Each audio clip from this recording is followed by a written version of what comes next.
చంద్రమౌళీశ్వరుడి భార్య చంద్రమౌళీశ్వరి.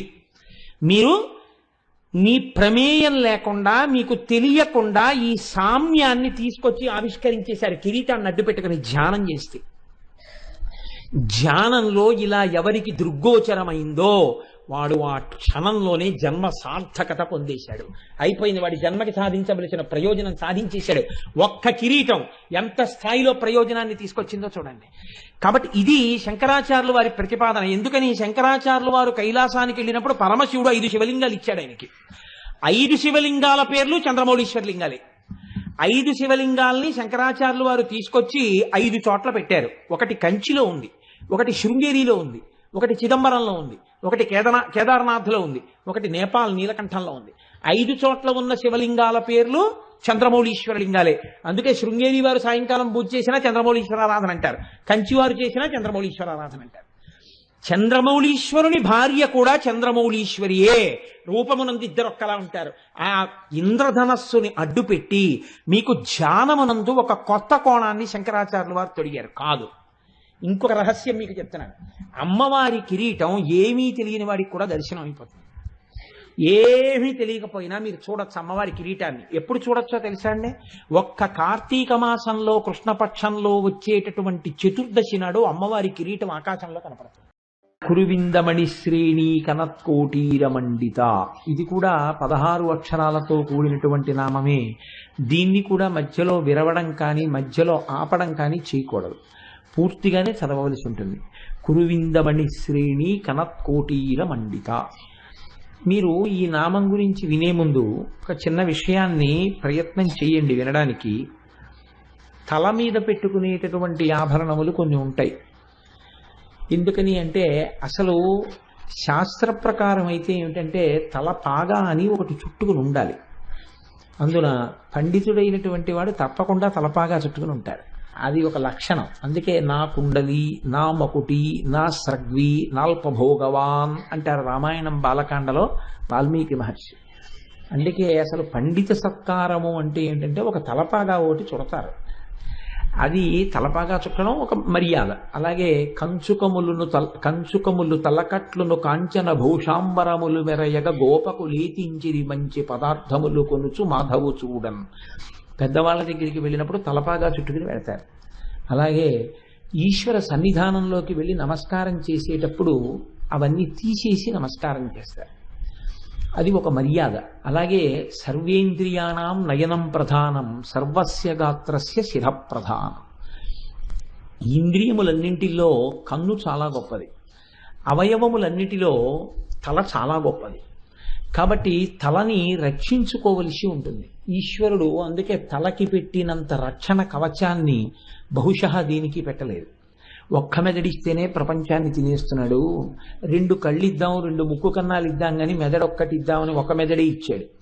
కానీ ఆ ఒక్క మెదడిని ఎంత జాగ్రత్త చేశాడంటే బ్రహ్మాండమైన పింకొకటి పెట్టాడు, కపాలం.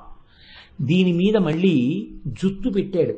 అది కూడా రక్షణ కోసమనే ఈశ్వరుడు యొక్క నిర్ణయం. ఇన్నిటిని ఏర్పాటు చేసి భగవానుడు ఈ తలలోనే జ్ఞానేంద్రియములు ఎక్కువగా ఉంటాయి. పడుకున్నటువంటి వాడు పరుపు లేకపోయినా పర్వాలేదు కానీ తలగడా ఒకటి ఇప్పించండి చాలంటాడు. అందుకని తల కింద తలగడా పెట్టుకుని పడుకుంటాం. సమానత్వం అన్నది బహుశः తల దగ్గర కుదరదనుకుంటాను నేను. అసలు సమానత్వం అంటారు కానీ అన్ని వేళలా సమానత్వాలు ఎలా కుదురుతాయండి? రైలు ఎడుతుంటే బస్సుకి సమానత్వం అండి, గేట్ వేయిద్దంటే రైలు వెళ్ళేటప్పుడు గేట్ వేసి తీరుతారు. సమానత్వం ఎలా కుదురుతుంది? ఉంటాయి, ఎప్పుడూ ఉంటుంది లోకంలో. అదొక అర్ధరహితమైన సిద్ధాంతం. ఎప్పుడూ అలా సమానత్వం అనేది అన్ని వేళలా అన్ని విషయాల యందు తీసుకురావడం కుదరని పని. కాబట్టి తల అనబడేటటువంటి దానికి ఒక ప్రత్యేకమైన గౌరవం ఉంటుంది. కాబట్టి దాని కింద ఒక తలగడా పెడుతుంటాం. సర్వస్య గాత్రస్య శిర ప్రధానం. ఈ తలని రక్షించుకోవడానికి ఒక టోపీ అనబడేటటువంటి దాన్ని ఒకటి ఈ మధ్య కాలంలో వాడడం అన్నది అలవాటు. అది వైదిక సంప్రదాయంలో, భారతీయ సంప్రదాయంలోని కాదు టోపీ పెట్టుకోవడం అన్నది. సూటు, బూటు, హ్యాటు అనేటటువంటి 3 పాశ్చాత్యుల యొక్క సంప్రదాయం. కాబట్టి అది మన దానిలోనిది కాదు. కానీ తేలికైనవన్నీ పట్టుకోవడం మనకు అలవాటు అయిపోయి వైదిక సంస్కృతిని పక్కన పెట్టుకోవడానికి అలవాటు పడిపోయిన వాళ్ళం. కాబట్టి తలపాగా పక్కన పెట్టి టోపీలు పెట్టుకుంటున్నాం. కనుక టోపీ అనేటటువంటిది కాదు, తలపాగా పెట్టుకోవడం అనేటటువంటిది ఉంది. తలపాగా అందరూ పెట్టుకుంటారు. కానీ ఇప్పటికీ మీరు చూడండి, ఉత్తర భారతదేశం వెడితే కొన్ని రాష్ట్రాలలో ఉండేటటువంటి వాళ్ళు పంచె కట్టుకోవడం, లాల్చీ వేసుకోవడం ఎంత ప్రధానమో టోపీ పెట్టుకోవడం కూడా అంతే ప్రధానంగా ఉంటుంది. మీకు మహారాష్ట్రలో ఈ సంప్రదాయం చాలా ఎక్కువగా కనపడుతుంది. వాళ్ళు మల్లె పువ్వు లాంటి టోపీలు పెట్టుకు తిరుగుతుంటారు చక్కగా. బహుశా కొత్తల్లుడికి కూడా టోపీ పెడతారేమో అనుకుంటున్నాను నేను పండగకు వస్తే అక్కడ. అందుకని అక్కడ టైలర్ల దగ్గర బహుశా ఒంటి కొలతలతో పాటు తల కొలతలు కూడా ఉంటాయేమో టోపీ కూడా కుట్టడానికి. అందుకని టోపీ అనేది ఒక సంప్రదాయంగా అంతర్లీనంగా ఉంది. టోపీ వేరు, తలని రక్షించుకోవడానికి పెట్టుకునేవి వేరు. యుద్ధానికి వెళ్ళినటువంటి సైనికులు కూడా శిరస్సుని రక్షించుకోవడం కోసమని ఒక రకమైన పరికరాన్ని తగిలించుకుంటారు. దాన్ని హెల్మెట్ అంటే ఏమైనా పెద్ద దోషమేం లేదేమో, అటువంటి దాన్ని ఒకదాన్ని శిరస్త్రాణము అంటారు. అంటే శిరస్సుని రక్షించుట కొరకు ఉపయోగింపబడేటటువంటి సాధనం. ఇది అన్ని స్థాయిలలో ఉన్న వాళ్ళు అందరూ తల మీద పెట్టుకుంటారు. కానీ తల మీద పెట్టుకునేటటువంటిది కిరీటము అని ఒకటి ఉంటుంది. ఆ కిరీటము ఎవరు పడితే వాళ్ళు పెట్టుకోకూడదు. నేను కూడా కిరీటం పెట్టుకుంటానండి అంటే ఇప్పుడైతే ఒప్పుకుంటారేమో, కానీ పూర్వకాలంలో అలా ఒప్పుకునేవారు కాదు. కిరీటము పెట్టుకున్నాడు అంటే గుర్తేమి అంటే ఇప్పుడు పరిపాలకుడు అని. అందుకే అన్నిటికన్నా మూర్ధాభిషిక్తుణ్ణి చేసినప్పుడు, రాజ్యపాలనాధికారం ఇచ్చినప్పుడు ఆ తలలో ఉన్నటువంటి ఆలోచనలే ప్రజల యొక్క యోగక్షేమములకు కారకమవుతాయి కనుక ఆయన యందు విష్ణువాంశని గౌరవించి పరిపాలనాధికారాన్ని తలకి కిరీటం పెట్టేవారు. కిరీటం లేకుండా ప్రభువు సభామంటపంలోకి రాడు, కిరీటం పెట్టుకునే వస్తాడు. పరమ పూజనీయమైనటువంటి వస్తువులలో రాజ్యాధికారంలో మొట్టమొదటిది ఇది అంటే కిరీటమే. ఆ కిరీటాన్ని అంత ప్రోక్షణ చేస్తారు, అంత భద్రంగా ఉంచుతారు. దాన్ని సమంత్రకంగా తీసుకొచ్చి తల మీద అమరుస్తారు. తర్వాత రాజదండాన్ని చేతికిస్తారు. కిరీటము లేనివాడు ప్రభువు కాడు. కిరీటము పెట్టుకుని పరిపాలన చేస్తారు. కాబట్టి కిరీటం అనగా ఏమి? పరిపాలనకు గుర్తు. అమ్మవారు కూడా కిరీటం పెట్టుకుంది. కాబట్టి మనం ఏమంటున్నామంటే అమ్మవారిని చూసి, అమ్మా కురువిందమణి శ్రేణీ కనత్కోటీర మండిత, నీ తల మీద పద్మరాగమునులతో తయారు చేయబడినటువంటి కిరీటము ప్రకాశించుచున్నది, లేదా పద్మరాగమణులతో ప్రకాశించుచున్నటువంటి కిరీటమును ధరించి ఉన్నదానా. మీరొక్కటి ఆలోచించండి, పద్మరాగమణులతో కూడిన కిరీటం అమ్మవారు పెట్టుకుంటే మీకు ఒరిగేది ఏమైనా ఉందా? ఆవిడ పద్మరాగమునులతో కూడిన కిరీటమును పెట్టుకున్నది అని మీరు నామం చెప్పారనుకోండి, దీనివల్ల మీకు ఏమైనా ప్రయోజనం ఉంటుందా? లేకపోతే ఆవిడ పెట్టుకుందని మీరు గుర్తించారా? ఇది ఎలా ఉంటుందంటే, ఇప్పుడు డాబ్ అని ఒకటి ఉంటుంది లోకంలో, అది నాకు ఇది ఉంది అని అవతలవాడు గమనించాలని ఒక తాపత్రయం ఉంటుంది. ఆయన ఒక కొత్త ఉంగరం చేయించుకున్నాడు అనుకోండి, మీరు గమనించకపోతే అవసరం ఉన్నా లేకపోయినా ఇలా అంటాడు. అంటే ఏంటంటే ఆఖరికి ఉంగరం చేయించుకున్నారంటే బావగారు అనాలి, అన్న తర్వాత అప్పుడు మామూలుగా ఉంటాడు, ఉంచుతాడు చెయ్యి. అలా మీరు గమనించాలి అని తన డాబు వ్యక్తం అవడానికి చేసేటటువంటి పరిశ్రమ అది. ఆవిడ కిరీటం పెట్టుకుంది అని మీరు చెప్పడం, ఆ కిరీటంలో పద్మరాగమణులు ఉన్నాయని మీరు చెప్పడం, ఆవిడ పెట్టుకున్నటువంటి కిరీటం యొక్క గొప్పతనాన్ని చెప్పడమా? అంతకన్నా అందులో మీకేదైనా ప్రయోజనం ఉందని వసిన్యాది దేవతల చేత అమ్మవారు చెప్పించిందా?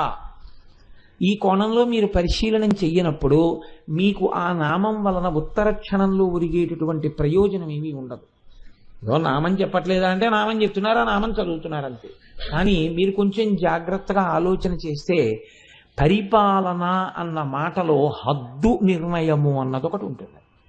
మీరు చూడండి, అందుకే నేను చదువుకున్న చదువుతో తన సంస్థలో ఏ పని చేయించుకోవడానికి అవకాశం ఉన్నది నిర్ణయించుకుంటాడు ఒక సంస్థ యజమాని. ఈయన బీకామ్ పాస్ అయ్యారు, post graduate diploma in industrial relations, personal management pass అయ్యారు, ఈయనతో మనం ఈ పని చేయించుకోవచ్చు. ఆయన నాకు ఒక అధికార పత్రం ఇస్తాడు, నువ్వు నా సంస్థలో ఈ హోదాతో ఉద్యోగం చేయవచ్చు, నీకు నెలకింత ఇస్తాను అని చెప్తూ ఆఖరణ ఒక పారాగ్రాఫ్ రాస్తారు. Your services are liable to be dismissed at any moment without assigning any reason whatsoever. నీ సేవలను మేము ఏ జీతం ఇచ్చి ఉపయోగించుకుంటున్నామో ఆ సేవలను ఏ కారణం చేత ఎప్పుడైనా నీకు కారణం చెప్పకుండా తొలగించగలిగిన అధికారం మేము ఉంచుకుంటున్నాం. ఇప్పుడు మీరు ఒక్క విషయం ఆలోచించండి. పరిపాలనమునందు ఆయన ఎక్కడో కూర్చుని ఉండొచ్చు, మీకు ఇచ్చిన పని ఏం చేస్తున్నారన్నది ఆయన రెండు రకాలుగా గమనిస్తాడు. ఒకటి, మీరు చేస్తున్న పని సంస్థ యొక్క ప్రయోజనానికే పనికొస్తోందా, మీ వ్యక్తిగతమైన పనికి పనికొస్తోందా? వ్యక్తిగత ప్రయోజనం కాదు. సంస్థకి వెళ్ళిన తర్వాత సంస్థ ప్రయోజనానికి మీరు పాటుపడడం ముఖ్యం. ఇది ప్రధాన లక్ష్యం. అందుకే ఎడ్విన్ బి ఫిలిపో అని ఆయన పర్సనల్ మేనేజ్మెంట్ రాస్తూ అమెరికన్ రైటర్ అంటాడు, an able personnel manager is a manager who can synchronize the individual objectives with that of the organizational objectives, simultaneously taking care of the individual needs of an employee అంటాడు. అంటే వ్యక్తిగతమైనటువంటి అభిరుచులను అవసరములను దృష్టిలో పెట్టుకుంటూ వ్యక్తిగతమైనటువంటి లక్ష్యములను సంస్థకు సంబంధించిన లక్ష్యములతో సమ్మిళితము చేసి సంస్థ ప్రయోజనములను సాధించి పెట్టుట యందు తన సిబ్బందిని నడిపించగలిగిన సమర్థత కలిగిన వాడు ఆయన నిజమైనటువంటి సమర్థవంతమైన పరిపాలకుడు అంటాడు ఎడ్విన్ బి ఫిలిపో. ఆయన ఎప్పుడో అన్నాడు, కానీ మన వాళ్ళు వసిన్యాది దేవతలు అమ్మవారిని స్తోత్రం చేస్తూనే కిరీటంలో అన్నారు. పరిపాలన అన్న మాటకు అర్థమేమి అంటే మీకు తెలియకుండానే మీ హద్దులను చూచుట. మీకు ఒక ఉద్యోగం ఇచ్చారనుకోండి, ఉద్యోగంతో పాటు అధికారం ఉంటుంది. ఇప్పుడు ఈ అధికారమును మీరు సద్వినియోగం చేస్తున్నారా దుర్వినియోగం చేస్తున్నారా, రెండిటినీ యజమాని చూస్తాడు. ఏమంటే మన పని మనకి చేసేస్తున్నాడు కదా, అవడో 1000 రూపాయలు పుచ్చుకుంటే మనకెందుకు అని ఊరుకోడు. 5 పైసలు పుచ్చుకున్నా మిమ్మల్ని ఉద్యోగం నుంచి తీసేస్తారు. వాళ్ళు ఇచ్చిన జీతం తప్ప మీరు 1 కోటి రూపాయలు అవతల వాడికి సంస్థ చెల్లించవలసిన చెక్ మీరు ఇచ్చినా 5 పైసలు పుచ్చుకోవడానికి మీకు అర్హత లేదు. సంస్థ ఇచ్చిన జీతం పుచ్చుకోవడానికే మీకు అర్హత ఉంది. అది మీరు దాటినట్టు యజమాని గమనించాడు అనుకోండి, ఎప్పుడైనా ఉద్యోగంలోంచి తీసేయడం కాదు, కారాగారంలో పెట్టేసేయచ్చు. బహుశా నిన్నటి రోజు మీరు రిపబ్లిక్ డే ప్రసంగంలో భారత రాష్ట్రపతి ప్రసంగంలో కూడా ఈ అంశం ఇమిడి ఉంది, అవినీతిని గురించి. ఇది ఇప్పుడు చెప్పలేదు, వసిన్యాది దేవతలు ఎప్పుడో చెప్పారు. అవి మరిచిపోయి లోకం ఇవాళ కొత్తగా ప్రసంగాలు చేసుకోవలసి వస్తోంది అధికారులు. అసలు వాటిని అనుసంధానం చేసుకుంటే ఈ ప్రసంగాల అవసరాలు ఉండవు. కాబట్టి చూడండి, మీ అధికారము యొక్క హద్దు చూడబడుతూ ఉంటుంది యజమాని చేత. వీడు నేను చెప్పిన పనిని చెప్పినట్టు చేసేస్తున్నాడా, లేకపోతే వీడికి ఈ ఇవ్వడంలో చెయ్యడంలో స్వప్రయోజనాన్ని ఏదైనా చూసుకుంటున్నాడా. ఒక ఆయనకి ప్రతిరోజు ఒక 100 కోట్ల రూపాయలు చెల్లించగలిగినటువంటి అధికారాన్ని ప్రభుత్వం ఇచ్చిందనుకోండి. ఏ కారణం చేతో ఆయన ప్రభుత్వం ఇవ్వవలసిన డబ్బు ఒక 100 కోట్లు చెల్లిస్తూ ఉంటాడు, తన సంతకం పెట్టి చెక్ ఇస్తూ ఉంటాడు. ఇప్పుడు ఇది ప్రభుత్వం తరపున ఇలా ఇవ్వడానికే నేనున్నాను, ఇది ఇలా కూర్చుని ఇచ్చినందుకే నాకు జీతం వస్తోందని ఆయన ఇచ్చేస్తున్నాడు అనుకోండి, ప్రభుత్వం ప్రమోషన్ ఇచ్చేస్తుంది. ఇప్పుడు రోజు 100 కోట్లు నేను ఇస్తున్నాను కదా, కాబట్టి నేను అందులో ఒక 0.5% నేను పుచ్చుకుంటాను వాళ్ళు ఇస్తే అన్నాడు అనుకోండి, జైల్లో పెట్టేస్తాను. వాడు సంతోషంగా ఇచ్చాడండి అంటే నువ్వు పుచ్చుకోకూడదంట. Ignorance of law is no excuse. నాకు తెలియదండి ఈ విషయం అంటే కుదరదు. హోటల్లోకి వెళ్ళి బిల్లు చెల్లించాలని నాకు తెలియదండి, పెడతారు తిన్నాను అనుకున్నానంటే అంటే కుదరదు. అలాగే మీరు మీ అధికారపు హద్దుని దాటితే శిక్షించగలిగిన అంతర్లీన అధికారము ఎక్కడున్నదో అది కిరీటధారణ చెయ్యబడినదని గుర్తు. కిరీటము పెట్టుకుని ఉన్నది అంటే కేవలము మీకు ఒక అధికారాన్ని ఇస్తుంది, శిక్షించే శక్తిని తన దగ్గర పెట్టుకుంటుంది. ఈ రెండింటి మధ్య గీసినటువంటి సరళ రేఖని, ఈ హద్దుల్ని ఆవిడ చూస్తూ ఉంటుంది. ఇది యథార్థమునకు కిరీటమునకు గుర్తు. ఇది మీరు ఇక్కడ జీర్ణం అయిందనుకోండి, మీ జీవన గతి మారుతుంది.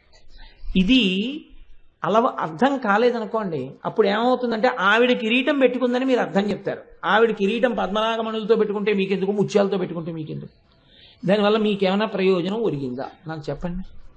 ఏమీ ఒరగలేదు. ఆయన ఆఫీసర్ గారు అనగానే మీకు 2 ఉండాలి. నన్ను జీతం ఇచ్చి పోషించేటటువంటి మహానుభావుడు కాబట్టి ఆయన మీ సీటు దగ్గరికి వస్తే మీరు లేచి నిలబడాలి. ఆయన కనపడగానే మీరు నమస్కారం చెయ్యాలి. ఆయన ఎందు విష్ణువాంశం ఉంది. 2, నేను ఏదైనా తప్పు చేస్తే నన్ను దండించగలిగినటువంటి వాడు భయం ఉంది.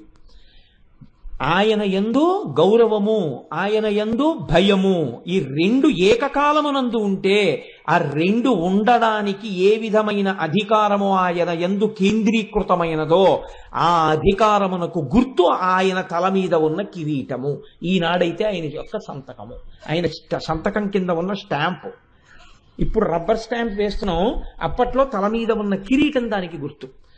ఇందులో మీరు ఒక గమ్మత్తు గమనించండి. మీరు చెప్పారు బాగానే ఉందండి, ఇక్కడి వరకు మాకు అర్థమైంది, మీరు 10 మాటలు చెప్పక్కర్లేదు. ఒక ఉద్యోగి విషయంలో అతనికి ఇచ్చిన అధికారము, అతను దాటకూడనిటువంటి పరిధి, ఈ రెండిటిని చూస్తూ ఉంటాడు అధికారి. బాగుంది.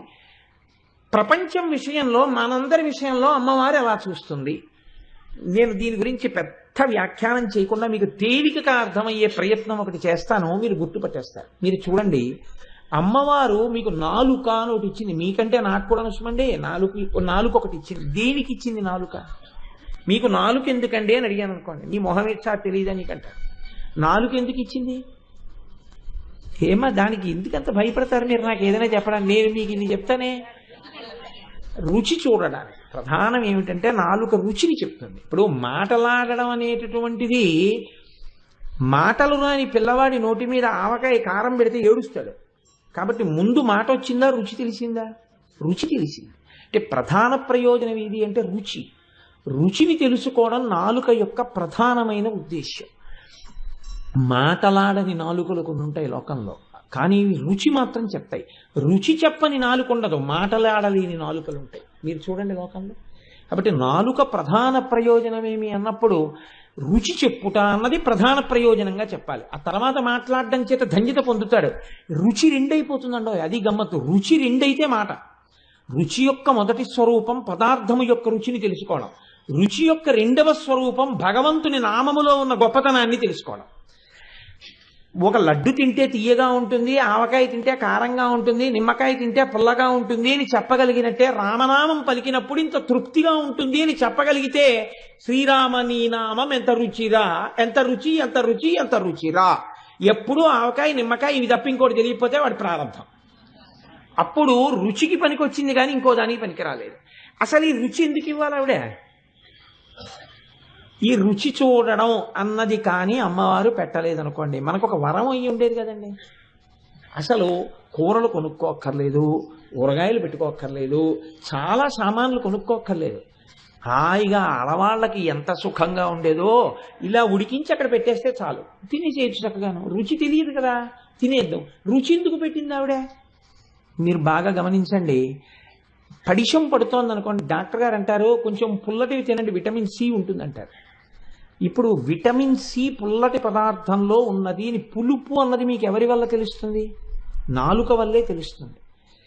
ఏ పదార్థమునందు ఏ పోషక శక్తి ఉన్నది అన్నదాన్ని, పోషక శక్తిని రుచి ద్వారా చెప్తారు. ఏమంటే మీకు జీర్ణశక్తి కొంచెం తగ్గింది, పాలు తాగండి, కమ్మటివి తినండి అంటారు. మీకు రక్తపోటు ఎక్కువగా ఉంది, మీరు కమ్మటి పదార్థాలే తీసుకోండి తప్ప కారంతో ఉన్నవి పులుపుతో ఉన్నవి తినకండి అంటారు. రుచితో చెప్తారు. ఇప్పుడు మీరు ఇది తినవచ్చు ఇది తినకూడదు అని దేని చేత నియంత్రించుకుంటారు? నాలుక చేత నియంత్రించుకుంటారు. ఇప్పుడు అమ్మవారు నాలుక ఎందుకు ఇచ్చినట్టు? మీరు జాగ్రత్తగా ఆలోచిస్తే మీ ఆరోగ్యమును జాగ్రత్తగా ఉంచుకోవడానికి ఇచ్చినట్టు కదండి. మీరు చాలా జాగ్రత్తగా మీరు గమనిస్తే నాలుక దేని కొరకు ఇచ్చినది? అందుకే ఈశ్వరుడే వైద్యుడిగా ఉంటాడు లోకంలో. ప్రథమో దైవ్యోభిషక్. లోపల అనారోగ్యం వస్తే ఈ అనారోగ్యం ఇది తినకుండా ఉంటే నీకు ఉండదు అని డాక్టర్ గారు చెప్తారు. అందుకే మందు పథ్యము రెండు చెప్తారు. మందు జబ్బు తగ్గిస్తుంది, మళ్ళీ పటమరించకుండా పథ్యం చెప్తారు. ఈ టాబ్లెట్ వేసుకోండి బీపీ తగ్గుతుంది.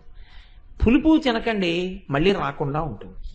పులుపు అంటే ఏమిటండి డాక్టర్ గారు అని అడిగారు అనుకోండి, నా ప్రాణం తినకండి, అవి కూడా నేను ఎక్కడ చెప్పనంటారు. పులుపు అంటే మీకు తెలిసి ఎలా తెలిసిందండి? నాలుక అమ్మవారు రుచి చెప్పగలిగిన శక్తితో ఇచ్చింది కాబట్టి తెలిసింది. ఇప్పుడు మీరు కొంచెం జాగ్రత్తగా ఆలోచించండి. నాలుక దేని కొరకు వచ్చింది? మీ ఆరోగ్యమును నిలబెట్టుకొనుట కొరకు వచ్చింది. ఇది ఆవిడ మీకు ఇచ్చిన ఉద్యోగంతో పాటు ఇచ్చిన అధికారం. ఏమిటి అధికారం? నీ శరీర ఆరోగ్యము నిలబడడానికి కావలసినటువంటివి తిను. అమ్మవారు రుచి తెలుసుకుని బతుకు అన్నది అందుకు. నువ్వు 1,00,00,000 రూపాయలైనా రోజు చెల్లించు అనే అధికారం ఇచ్చింది ప్రభుత్వం. ఎలాగో రుచి తెలుసుకుని అనుభవించగలిగిన శక్తి అమ్మవారిచ్చింది. అధికారంతో ఆవిడ ఎందుకు ఇచ్చిందంటే నీ శరీరాన్ని జాగ్రత్తగా ఉంచుకోవడానికి. నువ్వేం చేస్తున్నావు? పరిధి దాటుతున్నావు. ఈ రుచికి తాదాత్మ్యత చెంది ఆరోగ్యాన్ని విస్మరించి రుచి కోసం తినడం మొదలెడుతున్నావు. ఇప్పుడు ఆవిడేం చేస్తోంది? నీకు ఒకదాని కొరకిస్తే నువ్వు ఒకదాని కొరకు లోకంలో ఉన్నవన్నీ తినేస్తున్నావు. అవన్నీ నువ్వు తినేయడానికి ఇవ్వలేదు. నీకు ఎంతవరకు అవసరమో అంతవరకు తిని ఆరోగ్యం నిలబెట్టుకోవడానికి ఇచ్చాను. అదే పనిగా తింటున్నావు. కాబట్టి ఇప్పుడు ఆవిడేం చేస్తుంది? తినకుండా ఉంచుతుంది మిమ్మల్ని. అదే వైద్యుడితో చెప్పిస్తుంది. నువ్వు ఇది తింటే చచ్చిపోతావు అంటుంది. చచ్చిపోవడం అంటే ఇది పోతుంది అంటే వాడికి వెంటనే భయం మానేస్తాడు. ఇప్పుడు వాడికి రుచి ఇష్టం లేదని మీరు అనుకోకండి. వాడు రుచిని గెలిచి మానలేదు. మీరు లడ్డు ఎందుకు తినరండి ఇప్పుడు అన్నారనుకో, నా ప్రారంభం అండి షుగర్ అంటే షుగర్ లేకపోతే తినేస్తాడు. షుగర్ ఉంది కాబట్టి తింటలేదు. ఇప్పుడు ఏం చేసింది ఆవిడ అంటే విచ్చలవిడిగా నువ్వు ఏ ఇంద్రియాలు ఈ జన్మలో లేకపోవచ్చు, ఆ పాపం గత జన్మలలో ఉందన్నమాట. ఎక్కడో ఇంకొకరు తినవలసిన దాన్ని కూడా ఇంకొకరి పెట్టకుండా నువ్వు తినేసినవి ఉన్నాయో అవి ఈ జన్మలో కొంత ఆవిడ తగ్గించేస్తుంది, నీకు తీసేస్తుంది. కాబట్టి ఇప్పుడు దాన్ని నువ్వేం చేయాలి? ఈశ్వర ప్రసాదం చెయ్యాలి. ఈశ్వర ప్రసాదం అనుభవించినటువంటి డయాబెటిక్ పేషెంట్ ఏమంటాడంటే ఈ తీపి నాకెందుకండి, నాకు అసలైన రుచి నాకు తెలుసు అంటాడు. అధరం మధురం వదనం మధురం మధురాధిపతే మధురం మధురం. నేను కృష్ణుడి పాదాలు చప్పరిస్తున్నా, నా తీపి ముందు ఈ తీపి అంత నాకు అక్కర్లేదంట. ఇప్పుడు ఆయనకి ఈ తీపి వదిలిపెట్టేయడంలో తృణప్రాయంగా వదిలేస్తాడు. ఆయన్ని షుగర్ బాధించిందని మీరు అనుకుంటున్నారా? ఆయన పడితే కదా బాధ ఆయనకి. ఆయన పడని బాధ షుగర్ ఎలా బాధ పెడుతుంది? అందుకే జ్ఞాని వ్యాధికి సాక్షి. జ్ఞాని వ్యాధితో మమేకం కాడు. అజ్ఞాని వ్యాధితో మమేకం అవుతాడు, జ్ఞాని వ్యాధికి సాక్షిగా ఉంటాడు. అంతే తేడా. ఇది గత జన్మలలో చేసిన పాపం ఈ జన్మలో జ్ఞానానికి హేతువు చేస్తుంది ఆవిడ. గత జన్మలలో చేసిన పాపానికి ఈ జన్మలో చేసిన పాపానికి నువ్వు హద్దు మీరిన దానికి శిక్షగాను వేస్తుంది ఆవిడ. కాబట్టి ఇప్పుడు ఏమైంది? రసేంద్రియం శరీర పోషణకి ఉపకరణం. నువ్వు హద్దు మీరితే నీ బాధకి కూడా హేతువు. నీ కుటుంబాన్ని పోషించుకోవడానికి ఆ ఉద్యోగం, సమాజంలో ఈయన ఫలానా అధికారిని 10 మంది చేత నమస్కరింపబడడానికి హేతువు. నువ్వు హద్దులు మీరావు. ఉద్యోగంలో లంచాలు తింటే ఈయనేనంటే 6 నెలలు జైల్లో పెట్టారని చెప్పారు. ఉద్యోగంలో ఈ మధ్యకాలంలో మిమ్మల్ని అధికారంలోంచి తీసేశారు, మీ ఇంట్లో బంగారం బిస్కెట్లు బయటపడ్డాయని పేపర్లో పడింది, మీరేనేంటి అన్నాడు అనుకోండి. పెళ్లి సంబంధానికి వెళ్ళేటప్పటికి సిగ్గుతో తలంచుకుంటాడు. ఎక్కడొచ్చింది తేడా అంటే అధికారం ఇచ్చిన వారెవరో అధికారము యొక్క హద్దులు దాటినప్పుడు గమనిస్తున్నవారు కూడా వారే. అది కిరీటం అంటే. ఈశ్వరుడు శరీరమునందు కామం ఇచ్చాడు మనస్సుకి. మీరు జాగ్రత్తగా ఆలోచించండి. ఒక ఆయన అడిగాడు, అసలు మనస్సుకి కామం అన్నది ఉండి ఉండకపోతే అసలు ఇన్ని అల్లర్లు ఎందుకు జరుగుతాయండి లోకంలో? ఇన్ని మానభంగాలు, ఇంత వెర్రి చూపులు, ఈవి టీజింగులు ఇవన్నీ ఎందుకుంటాయి? అసలు కామం అన్నది ఇవ్వకపోతే గొడవ వదిలిపోయేది కదండి. ఎందుకు ఇచ్చినట్టండి ఈశ్వరుడు? ఇవ్వడం ఎందుకు? అది శత్రువు అండం ఎందుకన్నాడు. శత్రువు చేసుకున్నవాడివి నువ్వు. ఈశ్వరుడు దాన్ని నీకు ఇచ్చింది స్నేహితుడిగా ఇచ్చాడు. కామం దేనికి ఇచ్చాడంటే నీ వంటి ప్రాణిని నువ్వు వేరొకరిని సృష్టించడానికి ఇచ్చాడు. ఆ కామం ఉంది కాబట్టే నువ్వు పితృరుణం తీర్చుకుంటున్నావు. నీ వంటి ఇంకొక ప్రాణిని సృష్టిస్తున్నావు. రఘుమహారాజు గారి గురించి కాళిదాసు గారు రఘువంశ కావ్యం రాస్తూ శ్లోకం చెప్పారు. త్యాగాయ సంవృతార్థానాం సత్యాయ మితభాషిణాం యశసే నిజిగీషూణాం ప్రజాయై గృహమేధినాం. ఇది రఘుమహారాజు గారి గొప్ప అన్నారు. త్యాగాయ సంవృతార్థానాం రఘుమహారాజు గారు సంపాదిస్తాడు. ఎందుకు? దానం చేయడానికి. సత్యాయ మితభాషిణాం తక్కువ మాట్లాడతాడు. ఏం మాటలు రావా? ఎక్కువ మాట్లాడితే ఏమైనా అసత్య దోషం వస్తుందేమో అని ఎక్కువ మాట్లాడ్డాడు. యశసే విజిగీషూణాం మహారాజు కాబట్టి కీర్తి ఉండాలి, అందుకని దండయాత్ర చేస్తుంటాడు. ప్రజాయై గృహమేధినాం గృహస్థాశ్రమంలో ఉన్నాడు. ఎందుకు? తనలాంటి ప్రాణులను తాను కనాలి కాబట్టి భార్యలతో కలిసి సంసారంలో ఉన్నాడు. ఇప్పుడు ఈ కామమునకు ఒక హద్దు ఉంది.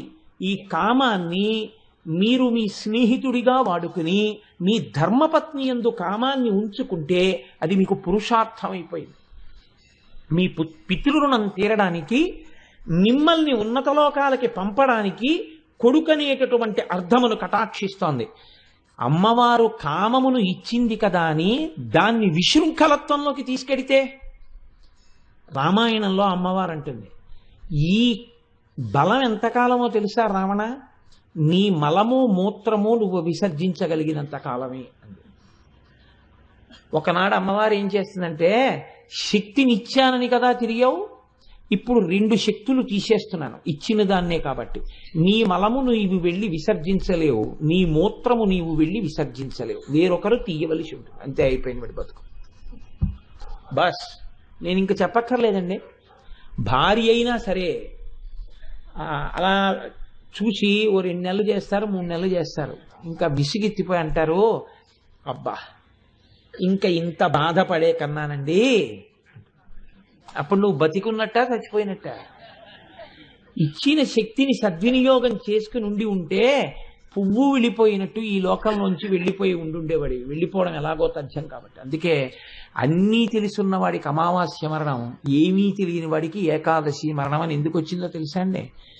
ఏమీ తెలియని వాడికి ఒక్కటి తెలుసు, భగవంతుడి పట్ల భక్తితో బతకడం. అందుకని వాడు హద్దు మీరలేదు. అన్నీ తెలుసు కాబట్టి ఏది చేసినా ఎలా సమర్థించుకుందామని సమర్థించుకోవడానికి వీలుగా తప్పులు చేశాడు, పతనావస్థని పొందాడు. కాబట్టి నీ ప్రవర్తనకి ఒక నియతి ఉన్నది. నీకు ఏది ఇయ్యబడినా అందులో అమ్మవారి అనుగ్రహాన్ని నువ్వు ఎంతవరకు వాడుకోవచ్చో తెలుసుకుని వాడుకో. మించి వాడుకుంటే ఉత్తర క్షణంలో అమ్మవారు శిక్ష కూడా వెయ్యగలదు. ఎలా వెయ్యగలదో, కనత్కోటి రమండిత, కిరీటం పెట్టుకుంది, ఖబర్దార్ ఏమనుకుంటున్నావో, ఆవిడికి అన్నీ తెలుసు. ఏమండి, కిరీటం పెట్టుకుని ఎక్కడో కూర్చుంది కదా, ఇక్కడనే చేసేవి ఎలా తెలుసు? చిత్రంగా ప్రతి చోట కూర్చుని గుప్తంగా రాసుకుంటూనే ఉంది. కాబట్టి ఆవిడే చిత్రగుప్తుడు.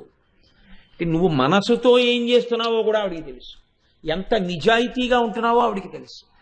పై వాళ్ళకి తెలియకపోవచ్చు, ఆవిడ అన్నీ రాస్తుంటుంది, ఏది వదిలిపెట్టదు, చక్కగా వేస్తుంది శిక్ష. వేసినప్పుడు బాధపడతావు.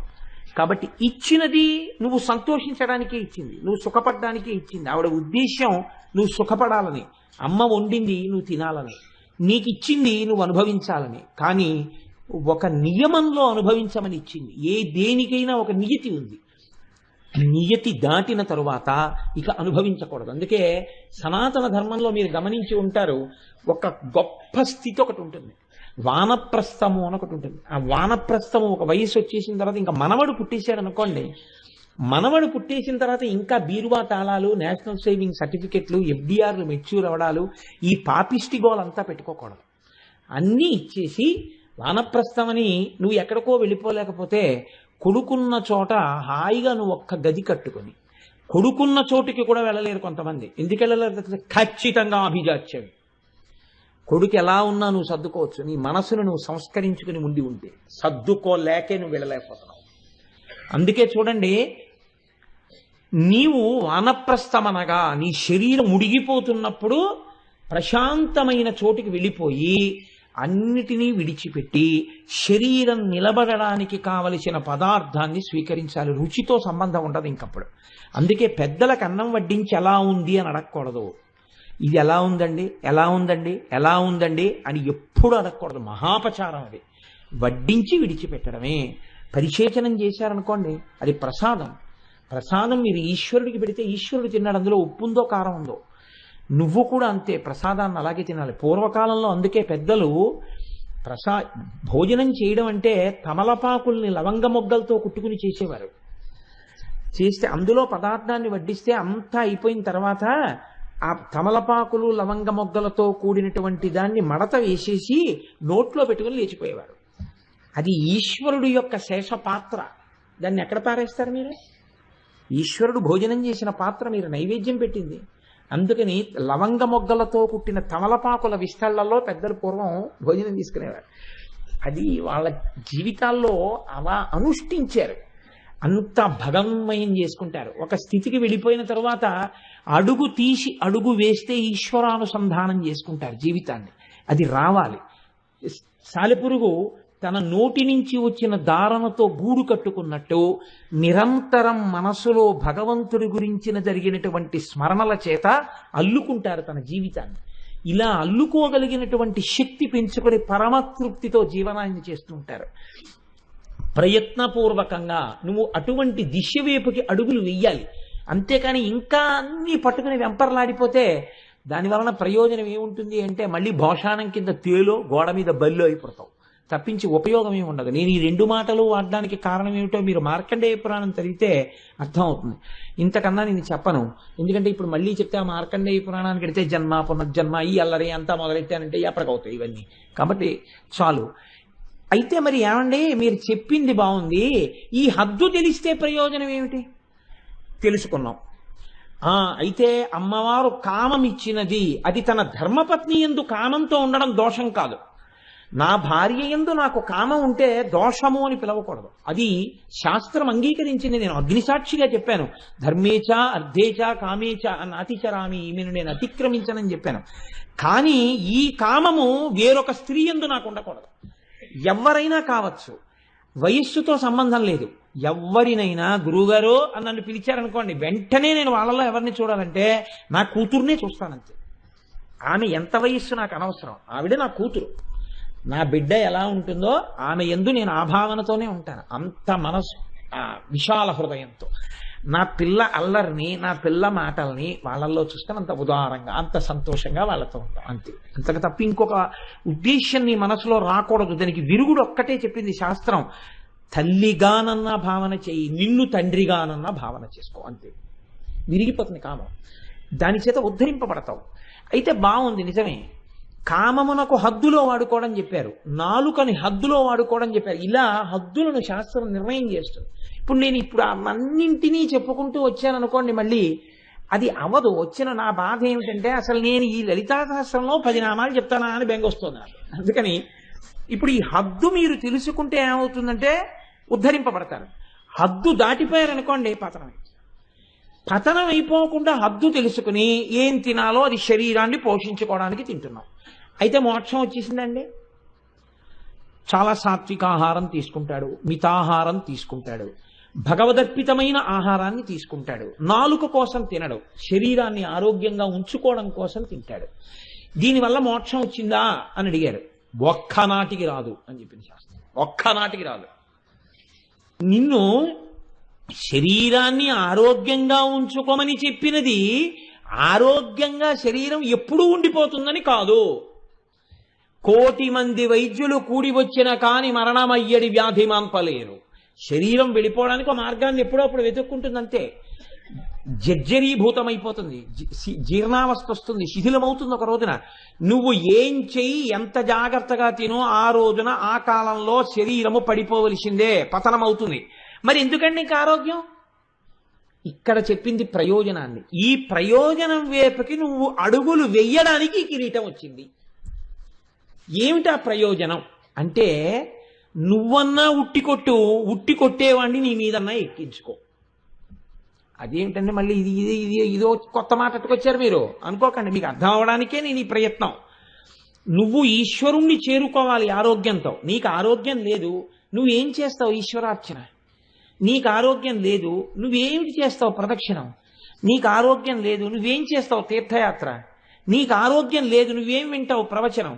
నీకు ఆరోగ్యం లేదు, నువ్వెవరికి ఏం చెప్తావు? నీకు అసలు కూర్చోలేవు, నువ్వేం మంత్రానుష్ఠానం చేస్తావు? ఇవి చెయ్యడానికి ఆరోగ్యం, ఇవి చెయ్యకుండా ఆరోగ్యం. అర్థం లేనటువంటి, ప్రయోజనం లేనటువంటి బతుకుట అంతే.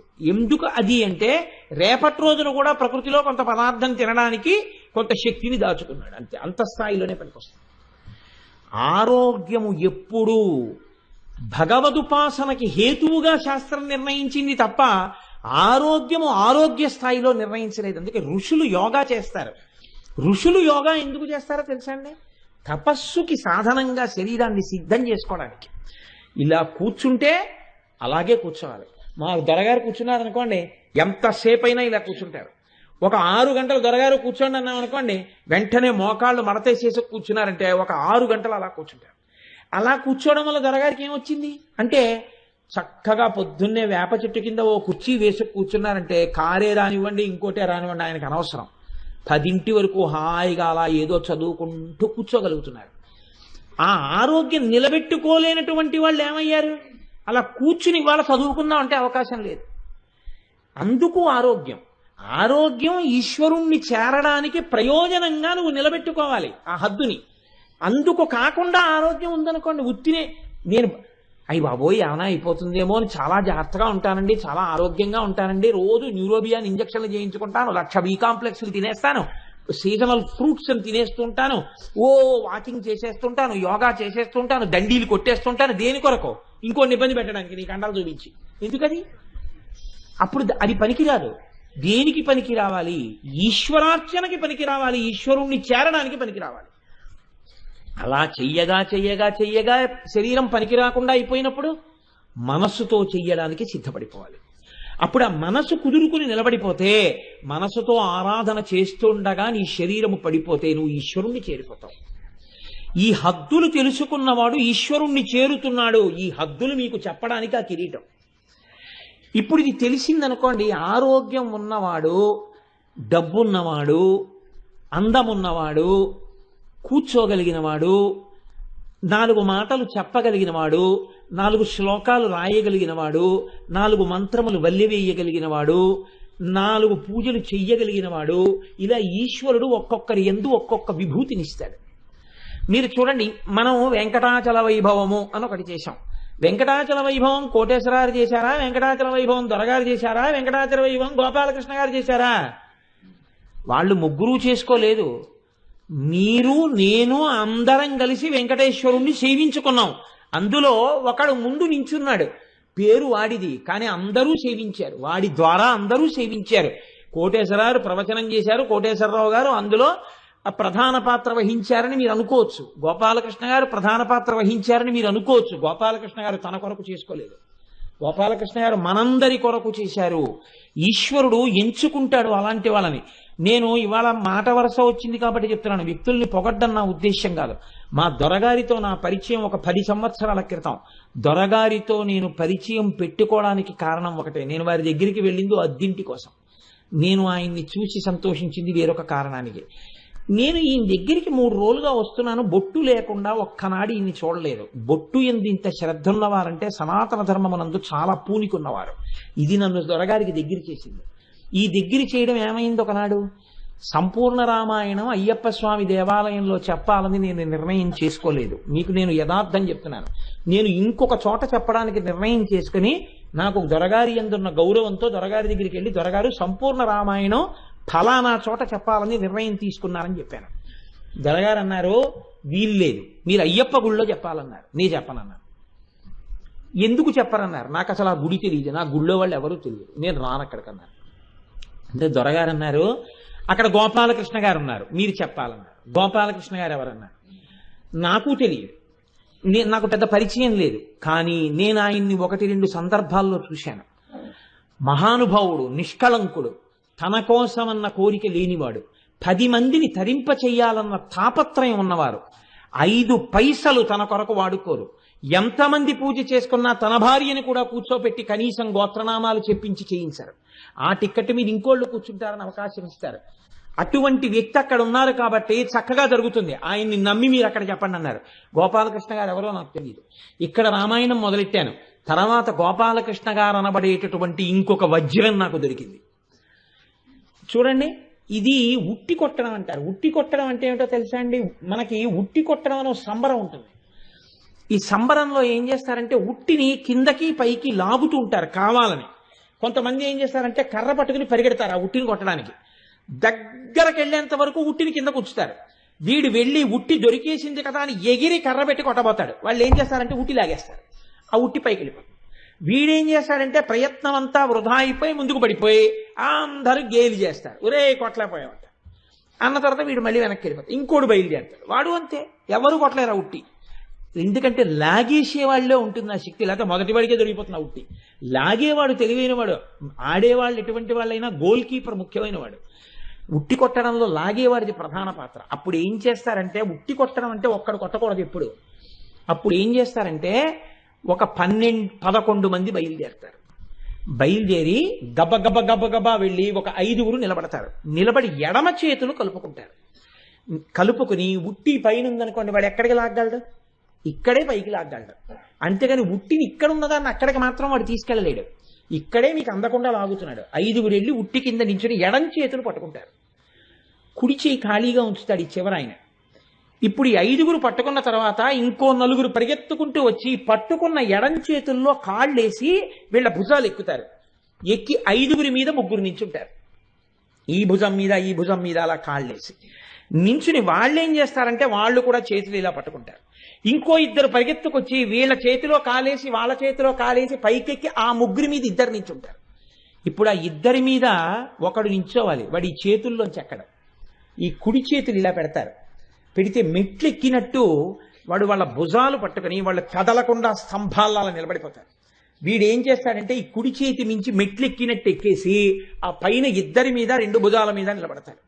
ఇప్పుడు వాడికన్నా ఉట్టి కిందకుంటుంది. ఇప్పుడు వీడు ఎక్కగానే ఉట్టిని లాగిన వాడిని చూసి నవ్వుతారు అందరూ. ఇప్పుడు లాగే ఎక్కడికి లాగుతావా? అప్పుడు వాడు ఏం చేస్తాడంటే అలాగే నిలబడతాడు. ఈయన ఏం చేస్తాడంటే ఉట్టి కొట్టేస్తాడు. పెరుగు పాలు అందరి మీద పడతాయి అందులో ఉన్నవి. అప్పుడు అందరూ జేజేలు కొడతారు. వీళ్ళు జాగ్రత్తగా ముందు పైవాడు దిగే లోపల ఉట్టి కొట్టేశామని కింద 5గురు కదలరు. మీరు గమనించాలి. పైవాడు మళ్ళీ కిందకు వచ్చేస్తాడు, తర్వాత 2 వచ్చేస్తారు, తర్వాత 3 వచ్చేస్తారు, తర్వాత 5గురు కదులుతారు. సనాతన ధర్మం యొక్క గొప్పతనం ఏంటంటే మనం ఇంద్రియాలని ఎలా వాడుకోవాలో తెలుసుకుని చెయ్యి కలుపుకోవాలి. అందుకు భజన వచ్చింది, అందుకు కీర్తన వచ్చింది, అందుకు ప్రవచనం వచ్చింది, అందుకు సామూహిక కార్యక్రమాలు వచ్చాయి. అందరం కలిసి ప్రయాణించాలి. అందరం చెయ్యి పట్టుకుంటే ఉట్టి కొట్టిన వాడు ఎవడో ఒకడే కొడతాడు, కానీ వీళ్ళు లేకపోతే వాడు ఉట్టి కొట్టలేడు. కాబట్టి వాడంటాడు వీళ్ళందరి వల్లే నేను ఉట్టి కొట్టానంటాడు. వాడు ఉట్టి కొట్టగానే వీళ్ళందరూ సంతోషిస్తారు, చూసేవాళ్ళు సంతోషిస్తారు. ఒరే ఈ 11 మంది భలే కొట్టారా కలిసి అంటారు. కదలకుండా వీళ్ళు నిలబడ్డారు కాబట్టి పైవాడు కొట్టాడు. వీళ్ళు కదిలిపోతే వాడు కొట్టలేడు. అలా ఒక్కొక్క ఉత్సవంలో ఒక్కొక్కడికి పేరు ప్రఖ్యాతులు వస్తాయి. వాడిది కాదు గొప్ప. కింద కదలకుండా నిలబడినటువంటి వాళ్ళు 10 మంది ఉన్నారే వాళ్ళది గొప్ప.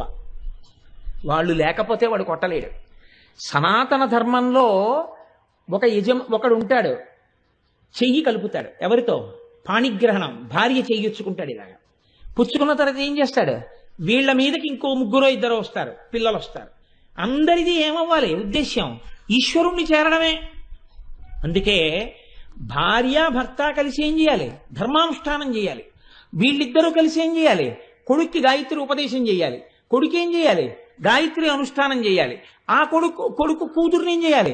చక్కగా కన్యాదానం చేసి ఒక అల్లుడిని తెచ్చుకోవాలి. ఇలా పెరగాలి 11 మంది. అప్పుడు చెయ్యి పట్టుకోవాలి. పట్టుకుంటే ఈ పెద్ద ఆయన ఏం చేస్తాడు? ఉట్టి కొట్టేస్తాడు. ఈయన ఉట్టి కొట్టేశాడంటే ఈయన తడిసిపోయాడు పెరుగులో, అంటే ఈయన చేరిపోయాడు పరబ్రహ్మంలో. ఇప్పుడు తరువాతి వాడి వంతు వస్తుంది, వాడు ఉట్టి కొట్టేయాలి. తర్వాత వాడి వంతు వస్తుంది, వాడు ఉట్టి కొట్టేయాలి. అందరూ ఏం చేయాలి? అందరూ ఉట్టి కొట్టాలి. అందరూ ఉట్టి కొట్టడానికి మిగిలిన వాళ్ళందరూ ఏం చేయాలి? చెయ్యి పట్టుకుంటూ ఉండాలి. ఇది పరంపర. ఈ కొట్టడం నేర్పేవాడు ఉండాలి, వాడి పరంపర వెడుతుండాలి. 2 పరంపరలు ఏకకాలంలో వెళ్ళాలి. ఒకటి గురు పరంపర, ఒకటి సాధక పరంపర. అందుకే మనం గురు నమస్కారం చేశామనుకోండి, సదాశివ సమారంభాం శంకరాచార్య మధ్యమాం అస్మదాచార్య పర్యంతాం వందే గురు పరంపరాం. మామూలుగా సంసార పరంపర చెప్పామనుకోండి, ఏదో మా తాతగారు, మా నాన్నగారు, నేను, కనీసం 3 తెలిసి ఉండాలి. తాతగారి పేరు కూడా నాకు తెలియదండి అన్నాడు అనుకోండి, పరమదోషం అన్నమాట లోకంలో. అందుకని ఇది తెలిసి ఉండాలి. అలాగే ఒక శిష్యుడికి తన గురువు, ఆ గురువుకి ముందు గురువు, ఇవి తెలిసి ఉండాలి. కాబట్టి ఇది సనాతన ధర్మమునందు ప్రధాన ప్రయోజనము. ఏది ప్రధాన ప్రయోజనమో? ఉట్టి కొట్టుట. అంటే మీకు తేలికగా అర్థం అవడం కోసమని మనకి ఏవి ఉట్టినే పెట్టలేదండి. ఉట్టి కొట్టే ప్రక్రియ దీనికి వచ్చింది. ఉట్టి కొట్టే ప్రక్రియలో మీరు చెయ్యి కలపడం ప్రధానం. అంతేకాని ఈ 5గురిలో ఉన్నవాడు ఒరే నువ్వెందుకు కొట్టాలి, నేను కొడతానని చెప్పి దెబ్బలాడుకున్నారు అనుకోండి, ఎవరు కొట్టలేరు. ఎవరి హద్దుల్లో వాళ్ళు నిలబడతారు, ఎవరు కొట్టాలో వాడు పైకెక్కి కొట్టేస్తాడు.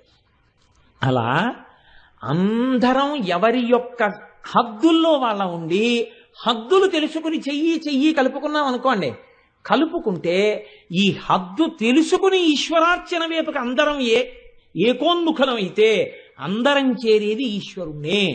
ఈ హద్దు తెలుసుకోకపోతే వాడు తాను పాడవడమే కాకుండా ఉట్టి కొట్టే వాళ్ళని కూడా పాడు చేస్తాడు. ఎందుకని?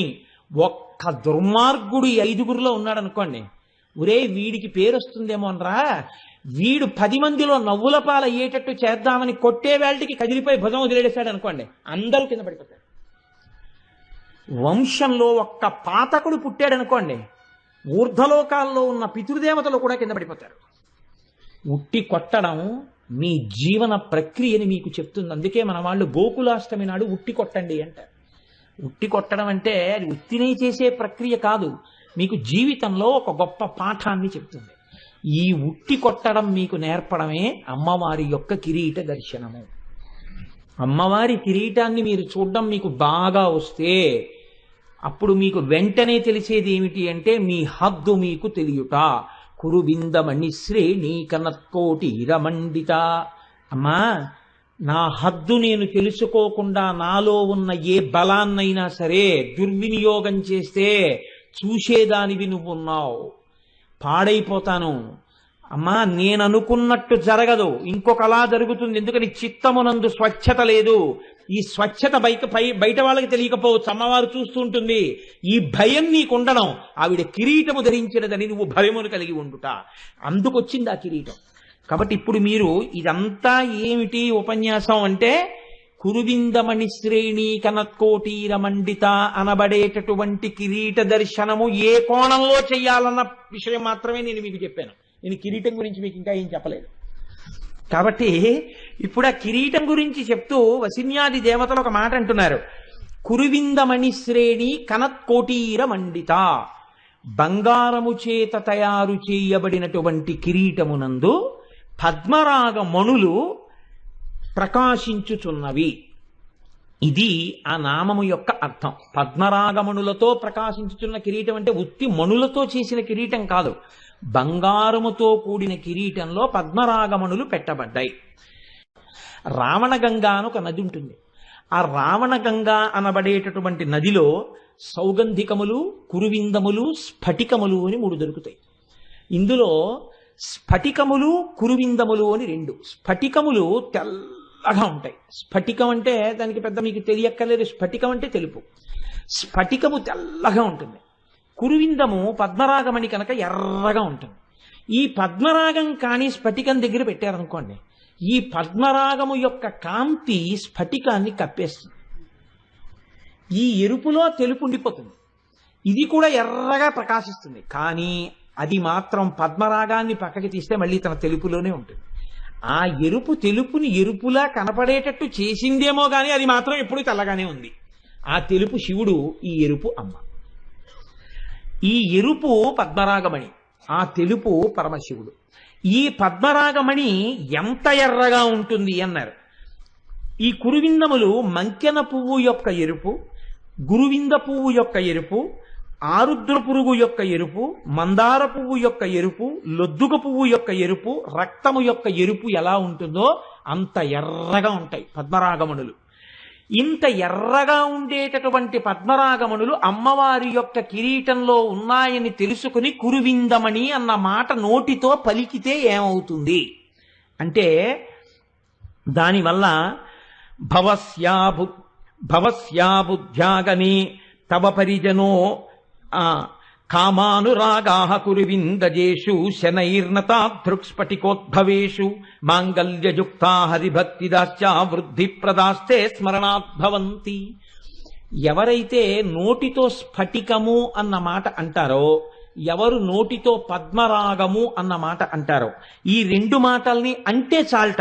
మాంగళ్యయుక్తా హరిభక్తిదాశ్చ వృద్ధిప్రదాస్తే స్మరణాద్భవంతి. నోటితో అనడం కాదు, స్మరణాత్, మనసులో ఒకసారి తలుచుకుంటే చాలు పద్మరాగమణి ఎర్రగా ఉంటుంది అని. కానీ స్ఫటికం తెల్లగా ఉంటుంది అని కానీ ఒకసారి మనసులో అనుకుంటే ఉత్తర క్షణంలో ఈ రెండిటికి ఒక శక్తి ఉంది. మీకు మంగళములను కటాక్షిస్తాయి, మీకు శుభాన్ని ఇస్తాయి.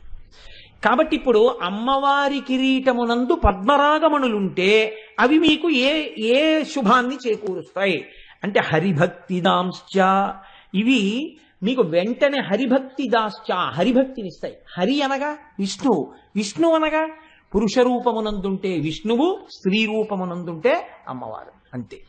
అందుకే అలంకార ప్రియత్వం విష్ణువుకి ఉంటుంది, అలంకార ప్రియత్వం అమ్మవారికి ఉంటుంది. ఆయన నేను ఎప్పుడెప్పుడు అవతారం దాల్చినా దీని కొరకు, అంటే నన్ను ఈ కంటితో చూడాలని కోరుకున్న వారి కొరకు, రాక్షస సంహారము కొరకు అంటాడు. పరిత్రాణాయ సాధూనాం వినాశాయ చ దుష్కృతాం ధర్మ సంస్థాపనార్థాయ సంభవామి యుగే యుగే అంటాడు. అమ్మవారంటుంది దేవీ భాగవతంలో, యదా యదా హి సాధూనాం దుఃఖం భవతి దానవ తదా తేషాంచి రక్షార్థం దేహం సంధారయామ్యహం. రెండింటికి ఒక్కటే అర్థం. ఎప్పుడెప్పుడు సాధు పురుషులు దుర్జనుల వలన బాధపడి నేను రావాలని కోరుకుంటారో అప్పుడు నేను ఒక రూపం తీసుకుని వచ్చి రాక్షస సంహారం చేసి సాధు పురుషులను రక్షించి నేను ధర్మాన్ని నిలబెడతాను. శ్రీకృష్ణ పరమాత్మ కూడా ఇదే అంటాడు. పుంస్వరూపంతో ఆయన ఏమంటాడో స్త్రీ స్వరూపంతో అమ్మవారు అదే అంటాడు. కాబట్టి అమ్మవారి యందు భక్తి కలగడానికి పద్మరాగమణి యొక్క పేరు నోటితో తలుచుకుంటే చాలు, మనసులో స్మరిస్తే చాలు. నోటితో పలికిన, మనసులో స్మరించిన అమ్మవారి యందు భక్తి కలుగుతుంది. అమ్మవారి యందు భక్తి కలగడం అంటే ఏమిటి? మీరు లలితా సహస్రం తెలియకుండా చదివి చదివి చదివి చదివి చదివి చదివి చదివితే ఒకనాడు అమ్మవారు మీకు దాని వెనక ఉన్న రహస్యం తెలుసుకునే అవకాశాన్ని కృప చేస్తారు. ఓహో, నాకున్న నాలుకకు ఒక పరిధి ఉంది, ఈ పరుధులు మీకు అర్థమవుతాయి. ఆవిడ కిరీటం పెట్టుకుని ఉంది, చూస్తోంది. ఇది మీకు రాగానే మీకు భయం ఉంటుంది. ఈ భయం ఉండగానే ప్రవర్తన చక్కబడిపోతుంది. ఒకరి కోసం కాదు, ఆవిడ చూస్తోందన్న భయంతో జాగ్రత్త పడిపోతారు. ఈ జాగ్రత్త వచ్చేటట్టుగా అమ్మవారి ఎడల భక్తి కలగడం, భక్తితో పాటుగా ఆవిడ చెప్పిన మాట అతిక్రమించడానికి భయం కూడా కలగడం, ఈ రెండూ కలగడం అనబడేటటువంటి మంగళం దేనివల్ల వస్తుందంటే కురువిందమణి శ్రేణి కనత్కోటి ఇరమండిత అని కురువిందమణి అన్న మాటని నోటితో పలకడం వల్ల వస్తుంది. మనసులో ఎర్రగా ఉంటుంది, పసుపచ్చటి బంగారు కిరీటంలో ఎర్రటి మణి పెట్టుకుని ఉంటుంది అన్నది మీరు ఇక్కడ చూడగలిగితే మీకు ఆ ఫలితం వస్తుంది. అందుకనే ఆ మాట అమ్మవారు వసిన్యాది దేవతలతో చెప్పించింది తప్ప తను పెట్టుకున్నారని చెప్పడానికి కాదు. ఈ మాట మీరంటే మీకు అమ్మవారి ఎడల భక్తి కలిగితే, భక్తితో పాటు భయం కలిగితే, భయముతో కూడిన భక్తి చేత మీరు మీ యొక్క పరుదులను తెలుసుకుని జాగ్రత్తగా ప్రవర్తిస్తే ఆఖరణ మీరు మళ్ళీ అమ్మవారిలోనే చేరేటట్టుగా అనుగ్రహింపబడి మీ కుటుంబం అంతా సంతోషంగా ఉండాలని అమ్మవారు ఈ నామాన్ని లలితా సహస్రంలో ఇప్పించింది. కాబట్టి ఇది ఈ నామము యొక్క పరమ ప్రయోజనం. అయితే మీరు ఒక్కటి ఆలోచించండి, ఇక్కడ మీరు ఒక విషయాన్ని కొంచెం జాగ్రత్తగా పట్టుకోవాల్సి ఉంటుంది. బాగుందండి మీరు ఈ మాట చెప్పారు, కానీ కిరీటం పెట్టుకున్న వాళ్ళందరూ కూడా తామే సార్వభౌమాధికారులు కారు. ఎందుకనంటే ఒక తహసీల్దార్ ఉంటాడు, ఆయన ఒక కిరీటం పెట్టుకున్నాడు అనుకోండి, ఆయన మండలాధికారి అనేవారు పూర్వం. ఆయన ఒక కిరీటం పెట్టుకుంటాడు, చిన్న కిరీటం. ఈ మండలాధికారి ఒక సామంతరాజు ఉంటాడు చక్రవర్తి దగ్గర, సామంతరాజు ఉంటాడు. ఆ సామంతరాజు ఓ కిరీటం పెట్టుకుంటాడు, సేనాపతి ఓ కిరీటం పెట్టుకుంటాడు, రాజుగారు ఒక కిరీటం పెట్టుకుంటారు. ఈ సామంతరాజు గారు చక్రవర్తి దగ్గరికి వెడతాడు, ఆ చక్రవర్తి దగ్గర చక్రవర్తి ఓ కిరీటం పెట్టుకుంటాడు. అందరి కిరీటముల కన్నా పెద్ద కిరీటం ఎవరు పెట్టుకుంటారంటే, శోభాయమానమైన కిరీటం ఎవరిది అంటే చక్రవర్తి పెట్టుకునేటటువంటి కిరీటం శోభాయమానమై ఉంటుంది. ఎందుకని? చక్రవర్తి లేనప్పుడు, చక్రవర్తి దూరంగా ఉండగా తన రాజ్యాన్ని తాను పాలిస్తున్నప్పుడు సామంతరాజు ప్రభువు. సామంతరాజు ఎక్కడో ఉన్నప్పుడు ఒక మండలాన్ని పరిపాలిస్తున్నటువంటి వాడు ప్రభువు. కానీ ఆయన కనపడినప్పుడు ఈ కిరీటానికి విలువ తగ్గిపోయింది. ఈయన కిరీటం పెట్టుకున్నా ఎంత పన్ను వసూలు చేస్తున్నావో అన్నాడు అనుకోండి, సామంతరాజు వచ్చి మండలాధికారిని, అయ్యా 100 బస్తాలు పండితే 6 బస్తాలు పుచ్చుకుంటున్నాను అన్నాడు అనుకోండి, పుచ్చుకోకో, వాళ్ళు ఇబ్బంది పడుతున్నారు, 4 పుచ్చుకో అన్నాడు అనుకోండి, ఈ కిరీటం అధికారం ఏమైంది? ఆ కిరీటం తగ్గించేసింది. ఇప్పుడు ఈయన ఏం చేయాలి? 4 బస్తాలే పుచ్చుకోవాలి. ఈయన సామంతరాజు చక్రవర్తి దగ్గరికి వెళ్ళి కప్పం కట్టాడు, ఎంత పుచ్చుకుంటున్నావో నీ దగ్గర పన్ను అన్నాడు. 100 బస్తాలు పండితే 4 బస్తాలు పుచ్చుకుంటున్నాను మహాప్రభు అన్నాడు. వద్దు, వాళ్ళు చాలా ఇబ్బందుల్లో ఉన్నారని చెప్పారు, ఎందుకు పుచ్చుకుంటున్నావు 4 బస్తాలు? 3 పుచ్చుకో, నాకు కట్టేది కూడా కొంత తగ్గించుకో అన్నాడు. ఇప్పుడు ఈ కిరీటం గౌరవం ఏమైంది? ఆ కిరీటం ముందు తగ్గిపోయింది. ఆ కిరీటం కూడా ఏ కిరీటం ముందైనా అలాగే తగ్గిపోతుందా? చక్రవర్తి కిరీటం కూడా తగ్గిపోతుంది. ఎక్కడో తెలుసా అండి? సమస్త లోకములను పరిపాలించేటటువంటికి కంటికి కనపడని ప్రభువు యొక్క కిరీటము ముందు ఈ కిరీటాలు కూడా పనికిరాని కిరీటాలు. ఆ కిరీటం, ఈ కిరీటాలు నిలబడడానికి హేతువై ఉన్నది. ఆ శక్తి ఆవిడలోంచి వస్తోంది. అందుకే పూర్వం చాలా గొప్ప పూజ చేసి చక్రవర్తి యొక్క పరమ ఆంతరంగిక పరివారం అని ఉంటారు. వారు తప్ప వేరొకరు ముట్టుకోరు. రాజదండాన్ని ఎవరు పడితే వాళ్ళు వెళ్ళి ముట్టుకుని తీసుకొచ్చి, ఎవరు పడితే వాళ్ళు వెళ్ళిపోయి పట్టుకొచ్చి రాజుగారు ఇదిగోనండి అని చెప్పి ఏదో పట్టుకొచ్చి చేతిలో పెట్టడానికి వీల్లేదు రాజదండాన్ని. అలాగే చక్రవర్తి ధరించేటటువంటి ఖడ్గం ఉంటుంది. ఖడ్గాన్ని ఎవరు పడితే వారు ముట్టుకోరు. ఆ ఖడ్గాన్ని ముట్టుకోవాలన్నా పట్టుకొచ్చి ఇవ్వాలన్నా దానికి ఒక ప్రయోజనం ఉంటుంది. దానికి ఒక గొప్ప అధికారం ఉన్న వాళ్ళు ఉంటారు. వాళ్ళు తప్ప పట్టుకుని ఇవ్వకూడదు. అంత గొప్ప విజయనగర సామ్రాజ్యం పతనం అయిపోవడానికి కారణం ఏమిటో తెలుసా అండి మీకు? దక్షిణ భారతదేశంలో ఎదురులేని రాజ్యంగా పరిఢవిల్లి కృష్ణదేవరాయల చేత పరిపాలింపబడి శత్రువుల చేత కన్నెత్తి చూడబడని విజయనగరం పతనం అయిపోవడానికి కారణం ఒక్కటే. అనువంశికంగా వస్తున్నటువంటి ఖడ్గాన్ని, రామరాయల వారి ఖడ్గాన్ని ఒక రోజు రాత్రి యుద్ధభూమిలో శిబిరంలో ముట్టుకోవడానికి అధికారం లేని వ్యక్తి ముట్టుకున్నాడంతే. విజయనగరం పతనం అయిపోయింది. తల్లికోట యుద్ధంలో అందరి బుద్ధి కప్పబడిపోయిందంతే. ఏటికి అవతల ఒడ్డున శత్రు సైనికులు ఉన్నారు, ఏటికి యువతల ఒడ్డున రామరాయలు ఉన్నాడు. రామరాయలు బొటనవేలుతో రాసేస్తాడు ఆ సైన్యాన్ని. అంత సైన్యం రామరాయల్ది. చిన్న విషయానికి పడిపోయాడంతే. బాగా చీకటి పడ్డాక శత్రు సైనికులు ఏం చేశారంటే ఎడ్ల బళ్ళకి 8 కాగడాలు కట్టి కొన్ని వేల ఎడ్ల బళ్ళు నదికి అవతల వైపుకి తోలారు. నదికి ఆవల వైపు రామరాయల సైన్యం ఉంది. కాగడాలు వెళ్ళిపోతున్నాయి ఇలా నిలబడినట్టుగా. చీకట్లో అట్నుంచి చూసిన రామరాయలు అనుకున్నాడు, శత్రు సైన్యం అంతా నది ఎగువకు వెడుతోందంటే అక్కడ దాటి మన మీదకి వస్తుందన్నమాట. సైన్యం అంతా రాత్రికి రాత్రి ఇటువైపు నుంచి కాగడాలు ఎట్టెడుతున్నాయో అటు అనుసరించండి అన్నాడు. అటు ఎడ్లబళ్ళు వెళ్ళిపోయి రామరాజు సైన్యం అంతా నది కట్టెళ్ళిపోయింది. తెల్లవారుతోంది. శత్రు సైన్యం ఇక్కడే నదిని దాటి వచ్చి మీద పడిపోయారు. లేదు సైన్యం దగ్గర. అంతకు ముందు రోజు రాత్రి ఆ ఖడ్గాన్ని ముట్టుకున్నాడు ఒక వ్యక్తి. అంతే. ఏనుక్కి తీసుకొచ్చి రామరాయలు ఎక్కే భద్రగజానికి నల్లమందు పెట్టేశారు. అది ఘీంకరించి రామరాయల్ని తొండం పెట్టి కిందకి లాగేసింది. పొడి చేశారు. విజయనగర పతనం అయిపోయింది. 6 నెలలు దోచుకున్నారు విజయనగరం. హంపి విజయనగరం పెడితే గుండె చెరువు అయిపోతుంది చూసిన వాడికి.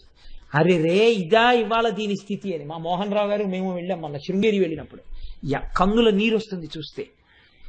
ఒక్కొక్క వస్తువుకి అంత శక్తి ఉంటుంది. అటువంటి వాటిల్లో రాజదండం, ఖడ్గం, కిరీటం అంత గొప్పవి. ఆ కిరీటం అధికారమునందు హద్దులు చెప్తుంది.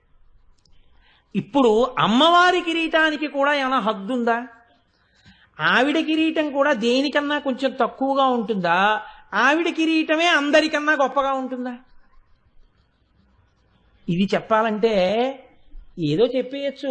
ఆవిడకన్నా గొప్పది లేదండి అని అయినా చెప్పేయచ్చు. ఆవిడకన్నా గొప్పది ఉందండి అని అయినా చెప్పేయచ్చు. రెండే సమాధానాలు ఉంటాయి, అంతకన్నా ఏం ఉండవు కదా.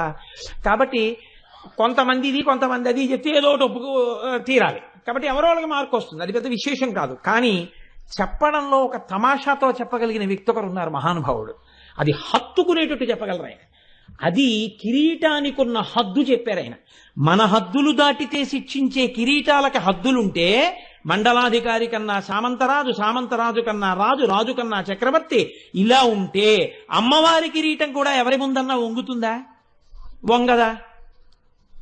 ఇది చెప్పిన వారు మహానుభావుడు, జగద్గురువు శంకర భగవత్పాదులు. ఆయన కన్నా ఎవరు చెప్పగలరు?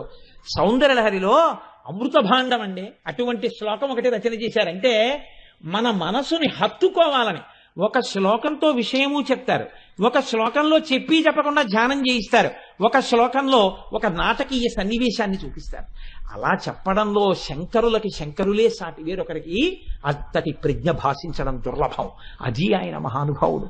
ఆయన అంటారు, కిరీటం వైరించం పరిహరపుర కైటబభిద కఠోరే కోటీరే స్థలసిజహిజం భారి మకుటం ప్రణమ్రేష్వేతేషు ప్రసభముపయాతస్య భవనం భవస్యాభ్యుత్థానే తవ పరిజనో తవ పరిజనోక్తిర్విజయతే. ఇందులో శంకరాచార్యులు వారు అంటారు, అమ్మవారు ఒకనాడు సింహాసనం మీద కూర్చున్నదిట. అమ్మవారు సింహాసనం మీద కూర్చుంటే అమ్మవారిని సేవించడం కోసమని చెప్పి వచ్చి కూర్చున్నారు కొంతమంది. ఆయన ప్రభువు, ఆయన ముందు కూర్చోకూడదు అన్న భయానికి గుర్తేమిటో తెలుసా అండి? ఆయన తేజస్సు మీరు తట్టుకోలేరని గుర్తేమిటంటే ఆయనకి ఎదురు మీరు కూర్చోకూడదు, ఆయనకు ఒక పక్క కూర్చోవాలి. అందుకే ప్రభువు సింహాసనం మీద కూర్చుంటాడు, మంత్రి సామంతులు పురజనులు అందరూ ఇలా ఉంటారు తప్ప ఎదురుగుండా ఎవరు కూర్చోరు చక్రవర్తికి. ఆయన దగ్గరకు వచ్చినా ఆయనతో మాట్లాడినా చెయ్యి అడ్డు పెట్టుకుని అలా మాట్లాడవలసింది. ఆయన సభలో కూర్చుని ఉండగా దేని తర్వాత ఏది జరగాలి అన్నది ఆయనే చెప్తారు. ఎంతో మహాపురుషులైతే తప్ప లోపలికొచ్చి సభ జరుగుతుండగా ఫలానా వాళ్ళు వస్తున్నారు అని చెప్పకూడదు. సభ నడుస్తున్నప్పుడు సభా కార్యక్రమం జరగాలి. ఆవిడేదో జరిపిస్తోంది కార్యక్రమం. ఎవరున్నారు సభలో? చతుర్ముఖ బ్రహ్మగారు ఉన్నారు. ఈ లోకములన్నిటినీ సృష్టి చేస్తాడు ఆయన. సృష్టి చేసేటటువంటి బ్రహ్మగారు కూర్చుని ఉన్నారు. అంటే ఇప్పుడు బ్రహ్మగారు ఉన్నారు అనగానే మీకు విషయం గుర్తు రావాలి. ఎన్ని తలకాయలతో ఉన్నాడు? 4 తలకాయలతో ఉన్నాడు. 4 తలకాయల మీద 4 కిరీటాలు ఉన్నాయి. శ్రీ మహావిష్ణువు ఉన్నారు, ఆయన తల మీద ఓ కిరీటం ఉంది. దేవతలకి పరిపాలకుడు ఇంద్రుడు ఉన్నాడు, ఆయన ఓ కిరీటం పెట్టుకున్నాడు. వాళ్ళు ముగ్గురే అమ్మవారి దగ్గర భయభక్తులతో కింద పరివారంలో కూర్చుని ఉన్నారంటే ఇంకింతకన్నా గొప్ప వాళ్ళు ఉంటారని మీరు ఎలా అనుకుంటున్నారు? సృష్టి చేసేటటువంటి వాళ్ళల్లో బ్రహ్మ, విష్ణువు, ఇంద్రుడు వీళ్ళు ముగ్గురు సభలో కిందకి కూర్చుని ఉన్నారు. అమ్మవారు సింహాసనంలో కూర్చునుంది, కిరీటం పెట్టుకునుంది. ఇప్పుడు ఎవరికన్నా ఎవరు గొప్ప అంటే ఏమన్నా అప్పటికంటే అలా కూర్చున్నారు కానండి, ఏదో కూర్చొని ఇచ్చారు కానీ ఈయనే కూర్చొని ఇచ్చారండి అని మీరు అంటారేమో. కిరీటం బట్టే నిర్ణయం అవ్వాలి ఎవరు గొప్ప. ఇప్పుడు శంకరాచార్యులు వారు ఒక నాటకీయ సన్నివేశానికి తెరతీశారు. సభ జరుగుతోంది కాబట్టి ఎవరో పనికిమాలిన వాడు ఎవరో వచ్చేస్తుంటే ఏమన్నా ఆయన ఎవరో వచ్చేస్తున్నారని చెప్పి ప్రతివాడు వచ్చి చెప్పడు. ప్రతిహారి అంటారు. వాడు వచ్చి వాళ్ళు వస్తున్నారండి అని చెప్పకూడదు. ఫోన్ వచ్చిందండి అని సెల్లట్టుకు వచ్చి ఇచ్చేయడం, కార్డ్లెస్ పట్టుకొచ్చి ఇచ్చేయడం, ఇలా దిక్కుమాలిన వాళ్ళు ఉండదు. ఆవిడ ఎలా సభ నడిపిస్తుందో అలా నడుస్తుంది అంతే. అంతేగాని ఎవరైనా వస్తే అమ్మవారు సభలో ఉన్నారు, బయట కూర్చుంటారు. ఇంద్రాదులు కూడా కూర్చుంటారు. శ్రీచక్రం గురించి విన్నప్పుడు ఇంద్రుడు కానీ కూర్చుంటారు. అలాగా అమ్మవారి దర్శనమే అవదు అసలు. అటువంటి స్థితిలో అమ్మవారు కూర్చునింది. కూర్చునుంటే ఎవరొచ్చారని చెప్తారు? ఎవరొచ్చారని చెప్తే అకస్మాత్తుగా ఆవిడ లేచి నిలబడి ఆవిడ కూర్చుని ప్రవేశపెట్టండి అన్నారనుకోండి, అంటే పెద్ద ఆవిడ గౌరవించవలసిన వ్యక్తి ఏం కాదు, సభలో పనిలో ఉన్నా ఆయన్ని రానివ్వాలి కాబట్టి ప్రవేశపెట్టండి అనొచ్చు. లేదు ఆయన యందు గౌరవం చేత ప్రవేశపెట్టండి అన్న తర్వాత ఆయన్ని తీసుకొస్తారు. ఆయన్ని ప్రవేశపెట్టండి అన్నారంటే ఆ మహానుభావుడే కదా, అంత సభ జరుగుతుండగా. అప్పుడు ఆయన వచ్చిన తర్వాత ఈవిడ లేచి నిలబడి ఉపవిష్టులు కండు అంటుంది. అంటే ఆయన్ను ఆసనం మీద కూర్చోబెడతారు. ఎవరైనా ఒక మహాపురుషుడు అనుకోండి, ఏమో పళ్ళెం పెట్టి కాళ్ళు కడిగి అవి చెయ్యొచ్చేమో, కిరీటం మీద ఆవిడ కూడా చల్లుకోవచ్చేమో. అలా జరిగింది. ఎవరైనా వచ్చారని చెప్తే ఓహో వారు వచ్చారా అని ఒకసారి ఈవిడ అందరూ లేచి నిలబడ్డారు అనుకోండి, ఈవిడ లేచి నిలబడ్డారు, అందరూ లేచి నిలబడ్డారు. అప్పుడు ఏ కిరీటం కన్నా ఏ కిరీటం గొప్పది? కిరీటాల పోటీయే ఉంది ఇక్కడ. కాబట్టి శంకరాచార్యులు వారు అన్నారు, ఒక ప్రతిహారి పరిగెత్తుకొచ్చి అన్నట్ట, అమ్మా మీకు మాట చెప్తున్నాం, భవస్యాభ్యుద్ధానే. భవుడంటే లోకములనన్నింటినీ పోషించగలిగిన వాడు. భవ ఇత్యుచ్యతే మూర్తిర్భవస్య పరమాత్మనః అంటుంది లింగపురాణం. అమ్మా పరమశివుడు సభలోకి విజయం చేస్తున్నారు అన్నాడు. అనేటప్పటికిట కూర్చుని చెప్పండి అని వింటోంది ఆవిడ. ఇప్పుడు అతను మెల్లిగా వచ్చి అమ్మగారికి ఏదో చెప్పాలి అంటే మంత్రులు వింటారు. ముందు శ్యామలాదేవి వాళ్ళు ఏమిటి అంటారు. అంటే ఫలానా వాళ్ళు వచ్చారు అంటే ఆయన వెళ్ళిపోతాడు. వెళ్ళిపోయిన తర్వాత శ్యామలాదేవి దగ్గరికి వస్తుంది. వచ్చేలా చెయ్యి అడ్డు పెట్టుకుని అంటుంది అమ్మవారు, అమ్మ ఫలానా వారు వచ్చారు అని చెప్తుంది. అంతేగాని ప్రతిహారి కేకలేసుకుంటూ రాడు. అలా కేకలేసుకుంటూ వచ్చాడంటే శ్యామలాదేవికి చెప్పి, శ్యామలాదేవి అమ్మవారికి చెప్పి, ఆలస్యం జరిగినందుకు అమ్మవారు వాడి కంఠం ఉత్తరించేస్తుంది అనమాట. ఆయన వస్తున్నప్పుడు మాత్రం ఇంకా ప్రోటోకాల్ లేదు. ఆయన వస్తున్నాడంటే అమ్మవారికి వినబడేటట్టు చెప్పవలసిందే. అంత భయభక్తులు అనమాట అమ్మవారికి కూడా. ఎవరు అలా వస్తున్నవాడు? పరమశివుడు వస్తున్నాడు సభలోకి. అందుకని ఇప్పుడు ఆవిడితో వచ్చి చెప్పాడు. ప్రతిహారి అరుచుకుంటూ వచ్చాడు, అమ్మా భవస్యాగ, ఆ మాట చూడండి, భవస్యాభ్యుద్ధానే, భవుడు పరమశివుడు వచ్చేస్తున్నాడమ్మా సభలోకి, వచ్చేస్తున్నారు, బయలుదేరారు, దగ్గరికి వచ్చారమ్మా అనగానే అమ్మవారు వచ్చేస్తున్నారా అని కూడా అనలేదట. గభాల సింహాసనం నుంచి లేచిపోయి గబ గబ గబ గబ దివిగి ఎదురెళ్ళిపోతోంది. ఇప్పుడు ప్రవేశపెట్టండి అంటట్లేదు, తాను ఎదురెళ్ళిపోతోంది. ఎలా వెళ్ళిపోతోందిట? చక్రవర్తి సభలోంచి లేచి వెళ్ళేటప్పుడు మళ్ళీ ప్రోటోకాల్ ఉంటుంది. వెనకాతల మళ్ళీ ఆవిడికి స్తోత్రం చేస్తే వాళ్ళు పెడతారు, మంత్రులు పెడతారు, సేనాపతులు పెడతారు, ఆంతరంగిక పరివారం పెడతారు.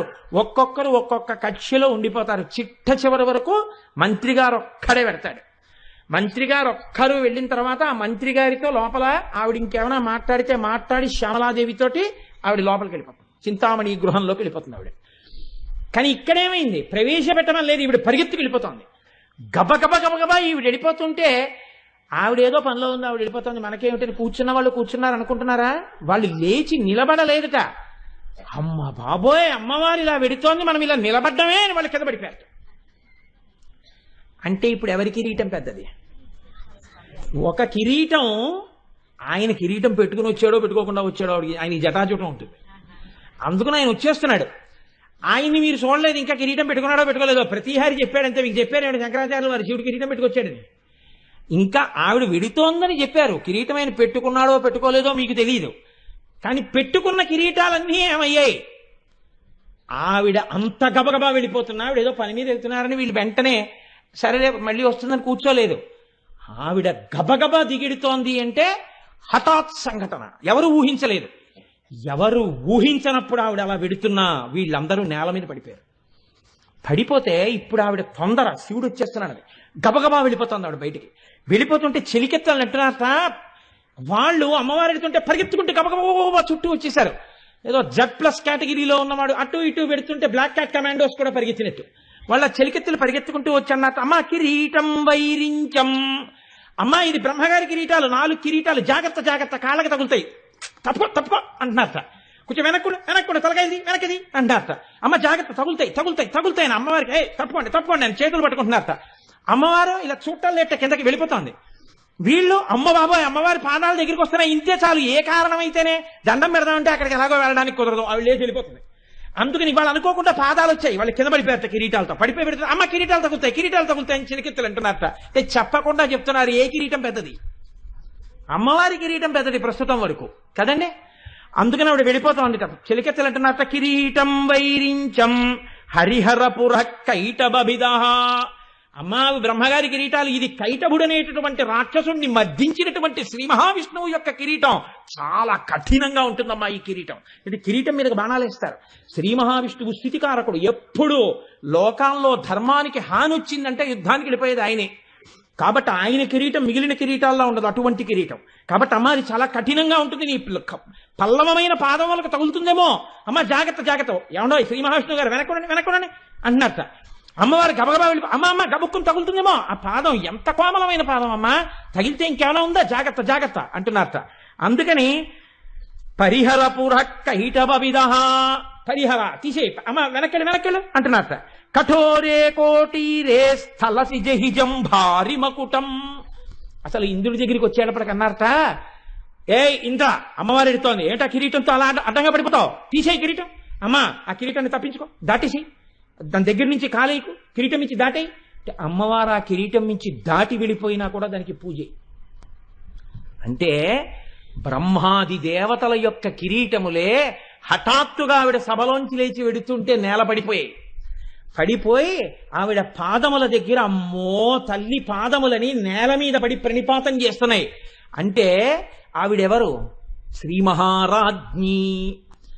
ఆవిడ ఆజ్ఞలను అందరూ పాలిస్తారు తప్ప ఆ కిరీటం వేరొవరి దగ్గర వంగేది కాదు. మరి ఎందుకు పరిగెడుతోంది?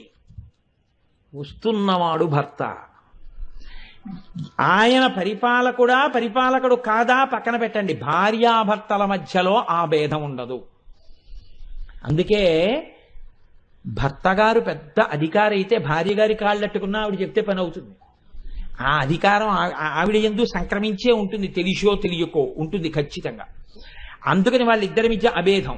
పార్వతీదేవి పరమేశ్వరుడికి దండం పెడితే పరమేశ్వరుడు పెద్దవాడా, పరమేశ్వరుడు కౌగిలించుకుంటే పార్వతీదేవి పెద్దదా, ఆ తర్కం ఉండదు. దంపతుల మధ్యలోకి వెళ్ళడానికి లేదు. కానీ ఇప్పుడు మీకు ఏమిటి ద్యోతకమైంది? ఆవిడ మహాపతివ్రత. అంత స్థితిలో ఆవిడ ఉన్నా, మహారాజ్ఞి అయ్యున్నా, భర్త వస్తున్నాడనేటప్పటికీ తాను ఎదురు వెళ్ళింది అంటే తానే సభలోంచి లేచి ఎదురెళ్ళిపోయింది అంటే భర్తకి నమస్కారం చేయకుండా ఎలా వచ్చిందని మీరు అనుకుంటున్నారు? శంకరులు చెప్పాలి ఆ విషయం మీకు? చెప్పక్కర్లేదు. చెప్పకపోయినా మీకేమిటి అర్థం అవుతోంది? ఆ కిరీటం భర్త ముందు మాత్రమే వంగుతోంది, ఇంకెవరి ముందు వంగట్ల. ఆవిడ పాదముల ముందు మిగిలినవన్నీ వంగుతున్నాయి. కాబట్టి ఆ కిరీటమే పెద్ద కిరీటము. ఇప్పుడు ఆ కిరీటంలో ఉన్న పద్మరాగమణులు నువ్వు చూడగలిగితే, ఆ కిరీటంలో ఉన్న పద్మరాగమణుల గురించి నువ్వు 4 మాటలు అనగలిగితే నీ జీవితం ఏమైపోతుంది? ఉత్తర క్షణంలో భక్తి కలుగుతుంది. భక్తి అనగానేమి? నేను ఇందాకే మీకు చెప్పా, హద్దుని మీరు తెలుసుకుని జీవించుట. పైన ఒకడున్నాడు, జాగ్రత్తగా ఉండాలి, చూసేవాళ్ళు ఉన్నారనేటటువంటి హద్దు తెలుసుకోవడం. ఈ హద్దు తెలుసుకునేటప్పటికీ భక్తి భయములతో జీవించుట, ఇది మీకు అబ్బుతుంది. ఇది అబ్బితే ఏమవుతుంది? ఇలాంటి వాళ్ళందరూ చేతులు కలిపి ఉట్టి కొట్టేవాడిని పైకెక్కించుకుంటారు, ఒకటి తర్వాత ఒకడు ఉట్టి కొడతాడు.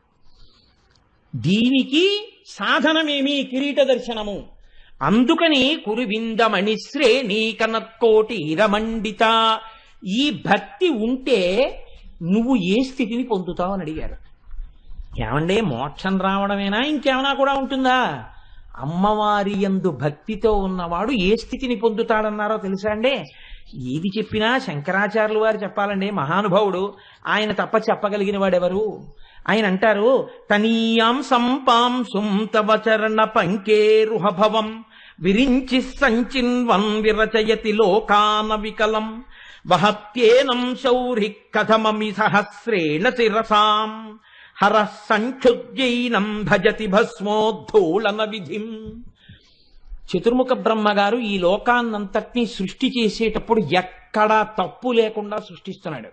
మనిషి కడుపున మనిషి, కుక్క కడుపున కుక్క, పిల్లి కడుపున పిల్లి, అందరికీ ముఖమే ఉండాలి. ముఖంలోనే ముక్కు, ముఖంలోనే కళ్ళు, ముఖంలోనే చెవులు, ముఖంలోనే నోరు, ముఖంలోనే అదేంటి లేకపోయినట్టయితే లలాటము.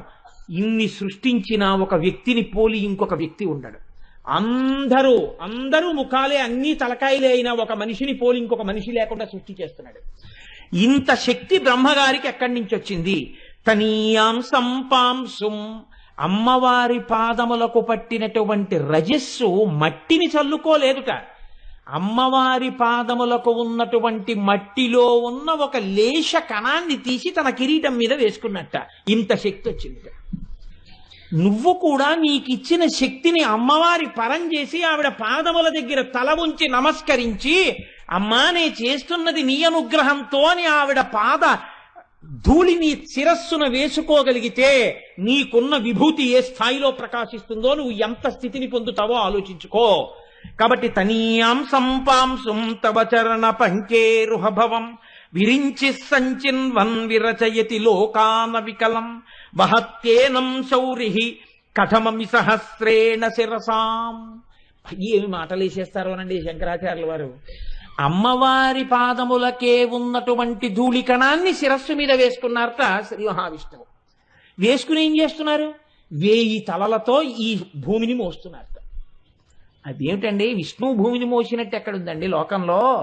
అంటే శంకరాచార్యుల వారి ప్రజ్ఞ ముందు ఎవరైనా తలవంచవలసిందే. ఆయన అన్నారు, వహత్యేనం శౌరి, శౌరి మోస్తున్నాడు అన్నారు.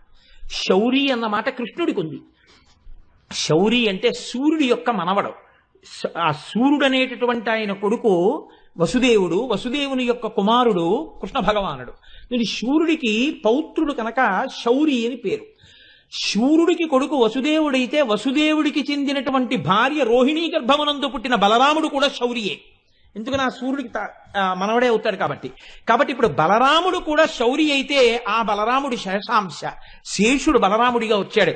కాబట్టి ఆ శేషుడు 1000 పడగలతో భూమిని మోస్తాడు. కాబట్టి ఇప్పుడు శౌరి అన్న మాట విష్ణువాంశ శేషుడికి కూడా వర్తిస్తుంది. అలా వచ్చారు శంకరాచార్యులు గారు. ఒక్క మాటతో మిమ్మల్ని ధ్యానం చేయిస్తారు. శౌరి ఎలా చెందుతుంది అన్నారు అనుకోండి, మీరు 50 పుస్తకాలు ఎట్టి చూడాలి. అంటే మొదట్లో అయితే, తర్వాత అమ్మవారి అనుగ్రహం ఉంటే వెంటనే విడుతుంది, వేరు విషయం అనుకోండి. కాబట్టి ఇప్పుడు బలరాముడు శేషాంశలో ఉండగా తన 1000 పడగలతో ఈ భూమిని మోస్తున్నాడు. మొయ్యడము అన్న మాట గురించి మీరు ఒకటి ఆలోచించండి. ఎలా మోస్తున్నట్ట? బ్రహ్మగారు చేసినట్టుగా బ్రహ్మగారు చేస్తే నవికలం ఏ తేడా లేకుండా సృష్టి చేస్తున్నట్ట. విష్ణువు కూడా అంత గొప్పగా మోసేస్తున్నారు ఆ లోకాన్ని. కథమపి ఎలాగో అలా. అదేమిటి? సృష్టి చేయడం తేలిక, ఒక్క గంట పనో ఓ రోజు పనో ఉంటుంది అది సృష్టి. కానీ స్థితి, డేట్ ఆఫ్ బర్త్ అన్నది కొన్ని క్షణాలతో కూడుకుని ఉంటుంది, దాన్ని బట్టే జాతకం ఉంటుంది. డేట్ ఆఫ్ డెత్ అన్నది నిజానికి ఒక్క క్షణం ఉంటుంది, అయిపోతుంది. ఈ మధ్యలో ఉన్నదే స్థితి. ఇది ఎలా బతికామన్నదే ముఖ్యం. కాబట్టి ఇంతమందిని పరిపాలించడం అంటే మాటలా అండి? కథమపి, భరించడం అంటే పరిపాలించడం కూడా. ఎలా భరిస్తున్నాడో వీళ్ళందరినీ అన్నారు అనుకోండి, ఎలా పరిపాలిస్తున్నాడో వీళ్ళందరినీ అని అర్థం. అందుకని శౌరి ఇప్పుడు పరిపాలనాంశ కూడా చెల్లింది. ఎలా పరిపాలిస్తున్నాడో అంటే ఇంత తెంగరాళ్ళు. ఇంకొక తేలిక మాటలో చెప్పాలంటే ఎవరం హద్దుల్లో ఉండేవాళ్ళం. వీళ్ళని పరిపాలించడం అంటే మాటలా ఇంత పిపీలికాది పర్యంతాన్ని ఎలా పరిపాలిస్తున్నారు విష్ణువు? కథమపి, అమ్మవారి పాదములకు ఉన్నటువంటి ధూళికణాన్ని తల మీద వేసుకుని. బానే ఉందండి, మరి లయం చేసి ఆయన ఏం చేస్తున్నాడు అంటే వహత్యేనం సౌరి కథమపి సహస్రేణ శిరసాం హరస్సంక్షుద్యైనం భజతి భస్మోద్ధూళన విధిం. హరుడు అనగా రుద్రుడు ఈ లోకములనన్నిటినీ కూడా లయం చేసేసి ఆ బూది తీసుకుని ఒంటికి రాసుకుంటున్నాడు. అదేంటి? ఇలా ఆయన సృష్టించాడు, బానే ఉంది, సృష్టించి ఒంటి మీద పెట్టుకోలేదు. విష్ణువు భరించి ఒంటి మీదకి రాసుకోలేదు. రుద్రుడు లయం చేసి ఆ బూది చేసి ఒంటికి రాసుకుంటున్నాడు అన్నారు శంకరాచార్యుల వారు. వాళ్ళిద్దరూ చేయింది ఈయన ఎందుకు చేస్తున్నాడు? ఇది శంకరాచార్యుల వారి ప్రజ్ఞ అంటే. బే ఏదో ఒకటి చెయ్యాలి కాబట్టి అండి, అంతా ఉండిపోయింది కదా పౌడర్లా ఉందని రాసుకున్నాడండి అని కాదు. అది మీరు జాగ్రత్తగా ఆలోచిస్తేనే అందుతుంది. ఎందుకు రాసుకుంటున్నాడో తెలుసా అండి? ఈ సృష్టిని ఎలా చేశాడు బ్రహ్మగారు? అమ్మవారి పాదరేణువుని తల మీద దాల్చి భక్తితో చేశాడు. విష్ణు ఎలా పరిపాలించారు దీన్ని? అమ్మవారి పాదరేణువుని తల మీద వేసుకుని భక్తితో పాలించారు ఈ లోకాన్ని. కాబట్టి ఈ లోకం ఎక్కడి నుంచి వచ్చింది? అమ్మవారి పాద రేణువు యొక్క అనుగ్రహంతో వచ్చింది. కాబట్టి ఇప్పుడు దీన్నంతటినీ బూది చేసినా ఇది ఏదైంది? అమ్మవారి యొక్క అనుగ్రహమే బూది రూపాన్ని దాల్చింది. దాన్ని అలా వదిలేస్తే ఎలా? ఇంకా దీన్ని వాడుకోవడానికి నేను ఒక్కడనే మిగిలేని అనుగ్రహాన్ని ఇది ఇలా వదిలేయడం ఎందుకనా? ఆ అనుగ్రహాన్ని ఒళ్ళంతా రాసేసుకున్నట్ట శంకరుడు. అందుకని విభూతి ధారణ చేశాడు అన్నారు శంకరాచార్య గారు. అమ్మవారి అనుగ్రహాన్ని శంకరుడు ఒంటికి పూలుకున్నాడయా అన్నారు. ఇది భక్తి కలిగిన వాడికి ఉండేటటువంటి అధికార విస్ఫోటనం. ఏ స్థాయికి ఎదుగుతాడో, ఎదిగి భక్తితో ఎలా ఉంటాడో ఒక్కసారి కురు విందమణి శ్రేణి కనత్కోటి ఇదమండిత అన్న నామాన్ని అర్థం చేసుకుని నువ్వు అనగలిగితే ఇంత తేడా వచ్చేస్తుంది నీ జీవితంలో. నీకు ఏ విభూతి ఉన్నదో ఆ విభూతి అంత స్థాయిలో ప్రకాశించేస్తుందంటే అంత గొప్ప స్థాయికి వెళ్ళిపోతావు. ఎవరికి తట్టనివన్నీ తడతాయి. ఒక్కొక్కరు చూడండి, ఇంతమంది పరిపాలించారు. కాటన్ దొర గారికి ఒక్కరికే రావడం ఏమిటి ఆలోచన? ఇప్పటికీ కాటన్ దొర గారి పేరు చెప్తే మనం నమస్కారం చేయడం ఏమిటి? ఎంతో మంది లోకంలో పుట్టారు, పెరిగారు, పెద్దవాళ్ళు అయ్యారు. ఎవ్వరూ చేయలేనన్ని ఉపదేశాలు, అన్ని గొప్ప మాటలు చంద్రశేఖర పరమాచార్య స్వామి వారు ఒక్కరే ఎలా చెప్పగలిగారు? కారణ జన్ములు అంటాం. కారణ జన్ములు అంటే అమ్మవారి అనుగ్రహాన్ని జన్మతో పొందినవారు. అలా నీకున్న విభూతి అమ్మవారి పరం చెయ్యడం నువ్వు నేర్చుకుంటే, నాదే ఉందండి ఇదంతా తల్లి యొక్క ధూళికణం తల మీద పడితే ఇలా జరుగుతోంది అని నువ్వు అనగలిగితే నువ్వు ఏ స్థాయికైనా పెరుగుతావు, ఎంత గొప్పవాడివైనా అవుతావు. ముగ్గురు ఈ లోకమును పరిపాలించేవారు ఆ స్థాయిని పొందారంటే ఆ భక్తితోటే పొందారు. నువ్వు కూడా భక్తితో నిలబడగలిగితే ఆ స్థాయిని పొందుతావు. ఆ భక్తి నీకు రావాలంటే అమ్మవారి యొక్క కిరీటములో ఉన్న పద్మరాగమునుల పేరు ప్రయత్నపూర్వకంగా పలుకు. ఇక్కడ ధ్యానం చేస్తే నీకు ఆ అనుగ్రహం కలుగుతుంది. కాబట్టి ఇప్పుడు ఈ కిరీటం గురించి ఈ మాటలు చెప్తే వసిన్యాది దేవతలు చెప్పినా వ్యాసుడు చెప్పినా అక్కడ వరకే చెప్పారు. కురు విందమణిశ్రేణి కనత్కోటి రమండిత. కానీ స్మరణ మీరు ఎంత బాగా చేస్తే, దాన్ని ఎంత బాగా చూస్తే, లోపల ఎంత పట్టుకుంటే మీ జీవితం అంతా మారిపోతుంది. ఇది చిత్రం. అంటే ఇప్పుడు ఎంత బాగానో పట్టుకోవాలి. ఏమంటే ఎంత బాగానో పట్టుకోవడానికి ఏముంది, ఎందుకన్ని మాటలు నోరు కొట్టుకు చెప్తారు, బంగారం కిరీటం అందులో పద్మరాగమణులు, ఇంతకన్నా ఏముందండి. పోనీ బంగారంకు ఇంకో కొత్త డిజైన్ ఊహిస్తాం, ఇవాళ పద్మరాగమణుల సైజు ఓ రోజు పెద్దది పెడతాం, ఓ రోజు చిన్నది పెడతాం, అలా ఊహిస్తాం. అంతేగాని ఊరికే ఎందుకు అలా ఇంకా ఊహించు ఊహించు స్మరించు స్మరించు చెప్పు అంటుంటావు అంటారేమో. అలా నీ చెప్తున్నది నా కోసం కాదు, మన మనసు బాగా దాన్ని పట్టుకుని పొంగిపోయేటట్టు ఇంతకన్నా ఒక గొప్పతనంతో చూసి గొప్ప సమన్వయం చేసి మన జీవితాల్ని ఉద్ధరించడానికి మహోత్కృష్ట ప్రయత్నం ఒకటి శంకర భగవత్పాదులు సౌందర్యలహరిలో చేశారు ఈ కిరీటం మీద. అందుకే కిరీటం మీద శంకరాచార్యులు వారు 2 శ్లోకాలు రచన చేశారు. కాబట్టి ఇప్పుడు చూడండి, ఆ శ్లోకంలో అంటారు, గతైర్మాణిక్యత్వం గగనమణిభిః సాంద్రఘటితం కిరీటం తే హైమం హిమగిరిసుతే కీర్తయతి యః సనీడే యచ్ఛాయాచ్ఛురణ సబలం చంద్రశకలం ధనుశౌనాసీరం కిమితి నిభద్నాతి దిశనాం. ఒక గొప్ప విషయాన్ని చెప్పేసి శంకరాచార్యులు వారు అన్నారు, అబ్బే ధ్యానం చేస్తే ఇది ఎవరికి కనపడదండి అన్నారు. నా నిబధ్నాతి, ఎవరికి కనపడదు, ఇది ఆయన వినయం. ఆయన అంటున్నారు, అమ్మవారి కిరీటం అంటే ఎలా ఉంటుందో తెలుసా? కిరీటాలు రకరకాలుగా ఉంటాయి. రామచంద్రమూర్తి పెట్టుకునే కిరీటం ఉంటుంది, చాలా గొప్పగా ఘనంగా ఉంటుంది. సార్వభౌముడు పెట్టుకునే కిరీటం ఉంటుంది, ఏదో అంతెత్తు నుండి దాని మీద ఇలా పడగా అవి ఇవి ఉంటాయి. అమ్మవారి కిరీటం చమత్కారంగా ఉంటుంది. అమ్మవారి కిరీటం ఎలా ఉంటుందంటే శంకరాచార్యులు వారు గుర్తు చెప్తున్నారు, అలాగే ఊహిస్తూ ఉండి ఎప్పుడు ఊహించినా ఎలా ఉంటుందో ఆ కిరీటం. ఎన్నో కిరీటాలు చూసేసి ఇలా ఉంటుంది ఇలా ఉంటుంది అనకు. ఎలా ఉంటుందో తెలుసా?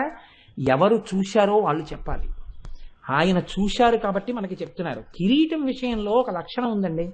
కిరీట ధ్యానం ఎవరు బాగా చెయ్యగలుగుతారో వాళ్ళకి చాలా దగ్గరగా అమ్మవారి దర్శనం అవుతుంది, మిగిలిన వాటికి ఉండదు. అలాగే కిరీట ధ్యానం బాగా చేసిన వాళ్ళకి అమ్మవారు చాలా సమీపంలో నిలబడి దర్శనమిస్తుంది.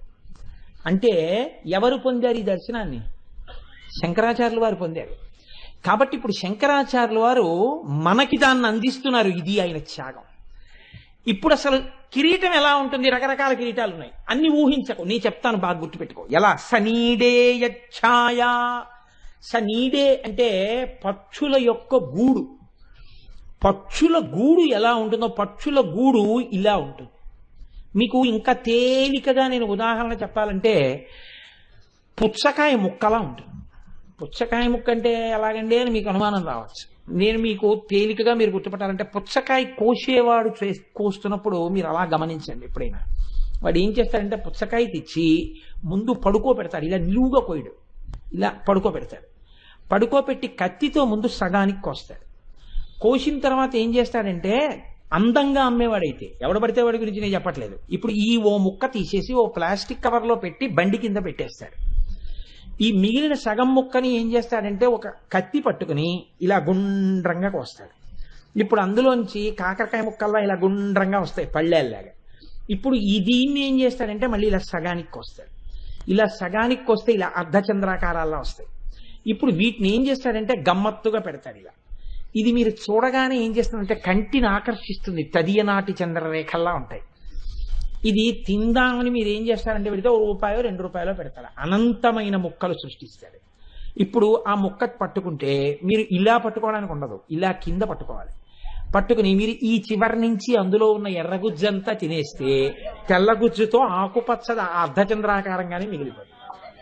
దీన్ని మీరు కింద పారేస్తే దాని రూపం చెడదు, ఎర్ర గుజ్జు పోతుంది, మేకో గొర్రెో తినేస్తుంది, తర్వాత విషయం. కానీ చూడండి, అర్ధచంద్రాకారంగా దాని ఆకారం మిగిలిపోతుంది తిన్న తర్వాత కూడా. అలా తేలికగా చెప్పాలంటే అంతకన్నా ఉపమానం లేదు. సనీడే యచ్ఛాయా. పక్షి గూడు పెడితే ఇలా పెడుతుంది. ఎందుకో తెలుసా అండి? తాను కూర్చుంటే రెక్కలు ఇలా పెడితే గుడ్డు చక్కగా అందులో ఉండాలి. తాను పొదిగితే ఇలా పక్షి కూర్చుంటుంది, బరువంతా ఆంచదు, పొట్ట వేడి ఒక్కటే గుడ్డుకు తగులుతుంది. అమ్మ పొట్ట వేడి గుడ్డు పెంకుకు తగిలితే ఆ వేడి లోపల ఉన్న పిండం గ్రహించి పిల్లతనాన్ని పొందుతుంది, ప్రాణం పోసుకుంటుంది. తన కంటికి కనపడనటువంటి తన బిడ్డ గుడ్డులో ప్రాణం పోసుకుంటున్నప్పుడు తన ఒంటి వేడి చేత పొదకబడుతున్న గుడ్డు వలన పొందుతున్నటువంటి అవ్యాజమైన ఆనందం చేత పక్షి కనుగుడ్లు గమ్మత్తుగా ఇలా మూస్తుంది. మీరు ఏ వెంకటాచలం లాంటి క్షేత్రాలకో వెళ్ళినప్పుడు ఏ మధ్యాహ్నం వేళ ఒక్కరూ తిరుగుతుంటే చెట్ల మీద గోళ్లల్లో పొదుగుతున్న పక్షులు కనపడతాయి. అప్పుడు వాటి కళ్ళల్లో ఆనందం చూడాలి మీరు. అమ్మవారు కట్టిన గూడు కూడా అలా ఉంటుంది. అమ్మవారి కిరీటం కూడా అలా ఉంటుంది, ఇలా గూడులాగా. వెంకటేశ్వర స్వామి వారు పెట్టుకుంటారే కిరీటం, ఏదో కొంచెం బోర్లించినట్టు ఉంటుంది, అలా ఉంటుంది అనమాట ఆ కిరీటం. ఇప్పుడు ఈ కిరీటం గురించి శంకరాచార్యుల వారు ముందు మీకు ఒక క్లూ అందించారు. అలా ఊహిస్తే ఇప్పుడు అందులో ఏముంది? గతైర్మాణిక్యత్వం గగనమణిభిః సాంద్రఘటితం. ఇప్పుడు మామూలుగా ఒక రాజు పెట్టుకునే కిరీటం అయితే ఏదో ఇంత బుర్రకాయ ఉంటుంది. అమ్మవారు సమస్త విశ్వములు ఆవహించింది. ఇంత విశ్వరూపిణి అయినటువంటి జగన్మాత తలకి సరిపోయే కిరీటాన్ని ఎవరు తయారు చేస్తారు? దానికి మణులు ఎక్కడి నుంచి వస్తాయి? అందుకని శంకరాచార్యుల వారు అన్నారు, ఆ ఎర్రటి మణులు ఏవో కావు, ద్వాదశాదిత్యులే అన్నారు. 12 సూర్యులే అమ్మవారి కిరీటానికి మణులు. ఆ 12 ఇంద్రుడు, ధాత, పర్జన్యుడు, త్వష్ట, పూషుడు, అర్యముడు, భగుడు, వివస్వంతుడు, విష్ణువు, అంశవంతుడు, వరుణుడు, మిత్రుడు. వాళ్ళ పేర్లు తలుచుకుంటే చాలా ఆరోగ్యం. ఆ ద్వాదశాదిత్యులు అమ్మవారి కిరీటంలో మణులుగా ఉంటారు. ఇప్పుడు మణులుగా ఉన్నారు, బాగుంది. అమ్మవారి కిరీటానికి ఒక్కదానికే ఒక గమ్మత్తుంది, చంద్రరేఖ ఉంటుంది. మిగిలిన కిరీటాలకి చంద్రరేఖ ఉండదు. ఆ చంద్రరేఖ ఎప్పటిది? తదియ నాటి చంద్రరేఖ. తదియ కృష్ణపక్షంలోదా శుక్లపక్షంలోదా? కృష్ణపక్షంలో ఉన్నటువంటి తదియ నాటి చంద్రరేఖ ఇవాళ ఉందే చంద్రరేఖ ఇంచుమించు ఇవాళ చవితి కాబట్టి ఇది అవుతుంది, ఇది కాదు. శుక్లపక్షంలో ఉన్నటువంటి తదియ నాటి చంద్రరేఖ మనం టేకి పెడుతూ కారులోంచి దర్శనం చేశాం కదా ప్రసాద్ బాబు గారు, అందుకని నమస్కారం చేస్తారు తదియనాటి చంద్రరేఖకి. శుక్లపక్షంలో తదియనాటి చంద్రరేఖ ఇలా ఉంటుంది. అది నేను చెప్పిన పుచ్చకాయ ముక్క ఆకారంలో ఉంటుంది. అలాంటి చంద్రరేఖ ఒకటి అమ్మవారి కిరీటం మీద ఇలా ఉంటుంది. మళ్ళీ ఇప్పుడు ఇలా ఉన్నటువంటి ఈ చంద్రరేఖ ప్రకాశిస్తుంటే 12 సూర్యులు ద్వాదశాదిత్యులు ఆ పద్మరాగమణులులా కిరీటంలో ఉన్నారు. అమ్మవారు నవ్వుతూ కూర్చుంది.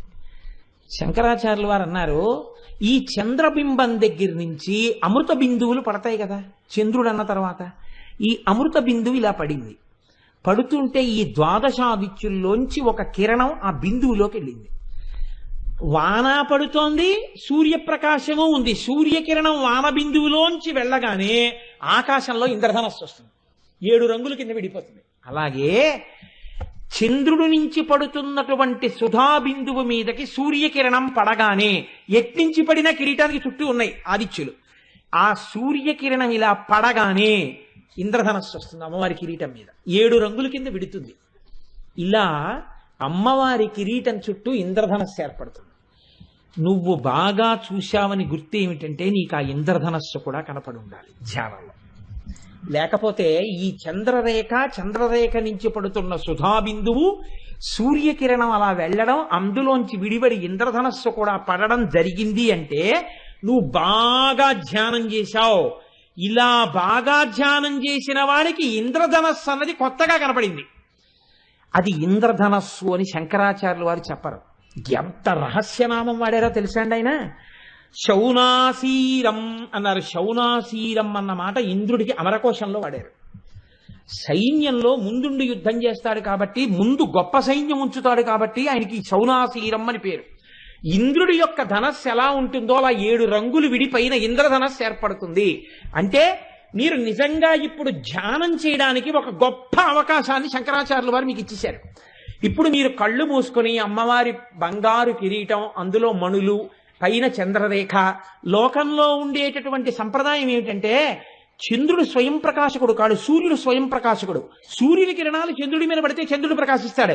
శంకరాచార్యులు వారు అంటున్నారు చంద్రుడి యొక్క ప్రకాశం చేత సూర్యుడి యొక్క ప్రకాశం కలిస్తే ఇంద్రధనస్సు వస్తుంది అంటున్నారు. ఆయన అమ్మవారి అనుగ్రహం వల్ల ఏమైందంటే చంద్రుడు గొప్ప స్థాయిలోకి వెళ్ళిపోయాడు. ఇప్పుడు శంకరుడికి సూర్యశేఖరుడు అని పేరుంది, చంద్రమౌళీశ్వరుడు అని పేరుంది. ఇప్పుడు శంకరాచార్యులు వారు ఈ శ్లోకంలో రహస్యంగా అమ్మవారిని సూర్య చంద్రమౌళీశ్వరి అని నామకరణం చేశారు. ఇప్పుడు ఇలా అనడం వల్ల మీకేం తెలిసింది? అమ్మవారు సూర్యచంద్రమౌళీశ్వరి. ఇప్పుడు మీకు తెలియకుండానే ఈ నామం మీరు పలికేశారు. చంద్రమౌళీశ్వరుడి భార్య చంద్రమౌళీశ్వరి. మీరు మీ ప్రమేయం లేకుండా, మీకు తెలియకుండా ఈ సామ్యాన్ని తీసుకొచ్చి ఆవిష్కరించేశారు కిరీటాన్ని అడ్డు పెట్టుకుని ధ్యానం చేస్తే. ధ్యానంలో ఇలా ఎవరికి దృగ్గోచరమైందో వాడు ఆ క్షణంలోనే జన్మ సార్థకత పొందేశాడు. అయిపోయింది, వాడి జన్మకి సాధించవలసిన ప్రయోజనం సాధించేశాడు. ఒక్క కిరీటం ఎంత స్థాయిలో ప్రయోజనాన్ని తీసుకొచ్చిందో చూడండి. కాబట్టి ఇది శంకరాచార్యులు వారి ప్రతిపాదన. ఎందుకని శంకరాచార్యులు వారు కైలాసానికి వెళ్ళినప్పుడు పరమశివుడు 5 శివలింగాలు ఇచ్చాడు ఆయనకి. 5 శివలింగాల పేర్లు చంద్రమౌళీశ్వర లింగాలే.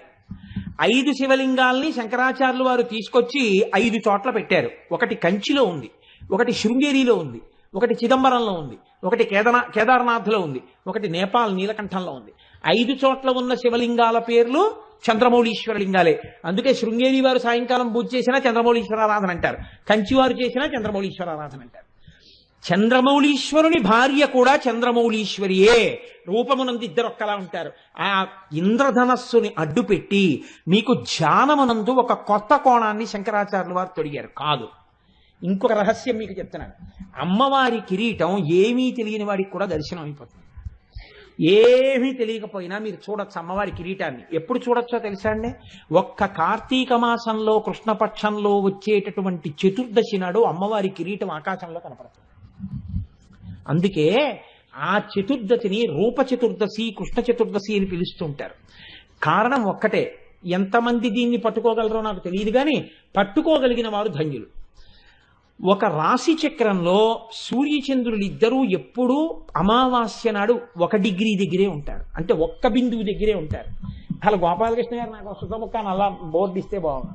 ఇప్పుడు ఇది ఒక రాశి చక్రం అనుకోండి. రాశి చక్రం అయితే ఈ రాశి చక్రంలో అమావాస్య తిథి నాడు సూర్యచంద్రులు ఇద్దరు ఇక్కడ ఉంటారు. నేను చెప్పేది వినపడుతోందండి? ఇటు తిరిగి చెప్పడంలో ఇద్దరు ఇక్కడ ఉంటారు. ఉంటే ఒక నెలలో 2 పక్షాలు ఉంటాయి, శుక్లపక్షం, కృష్ణపక్షం. శుక్లపక్షంలో 15 తిథులు ఉంటాయి, కృష్ణపక్షంలో 15 తిథులు ఉంటాయి.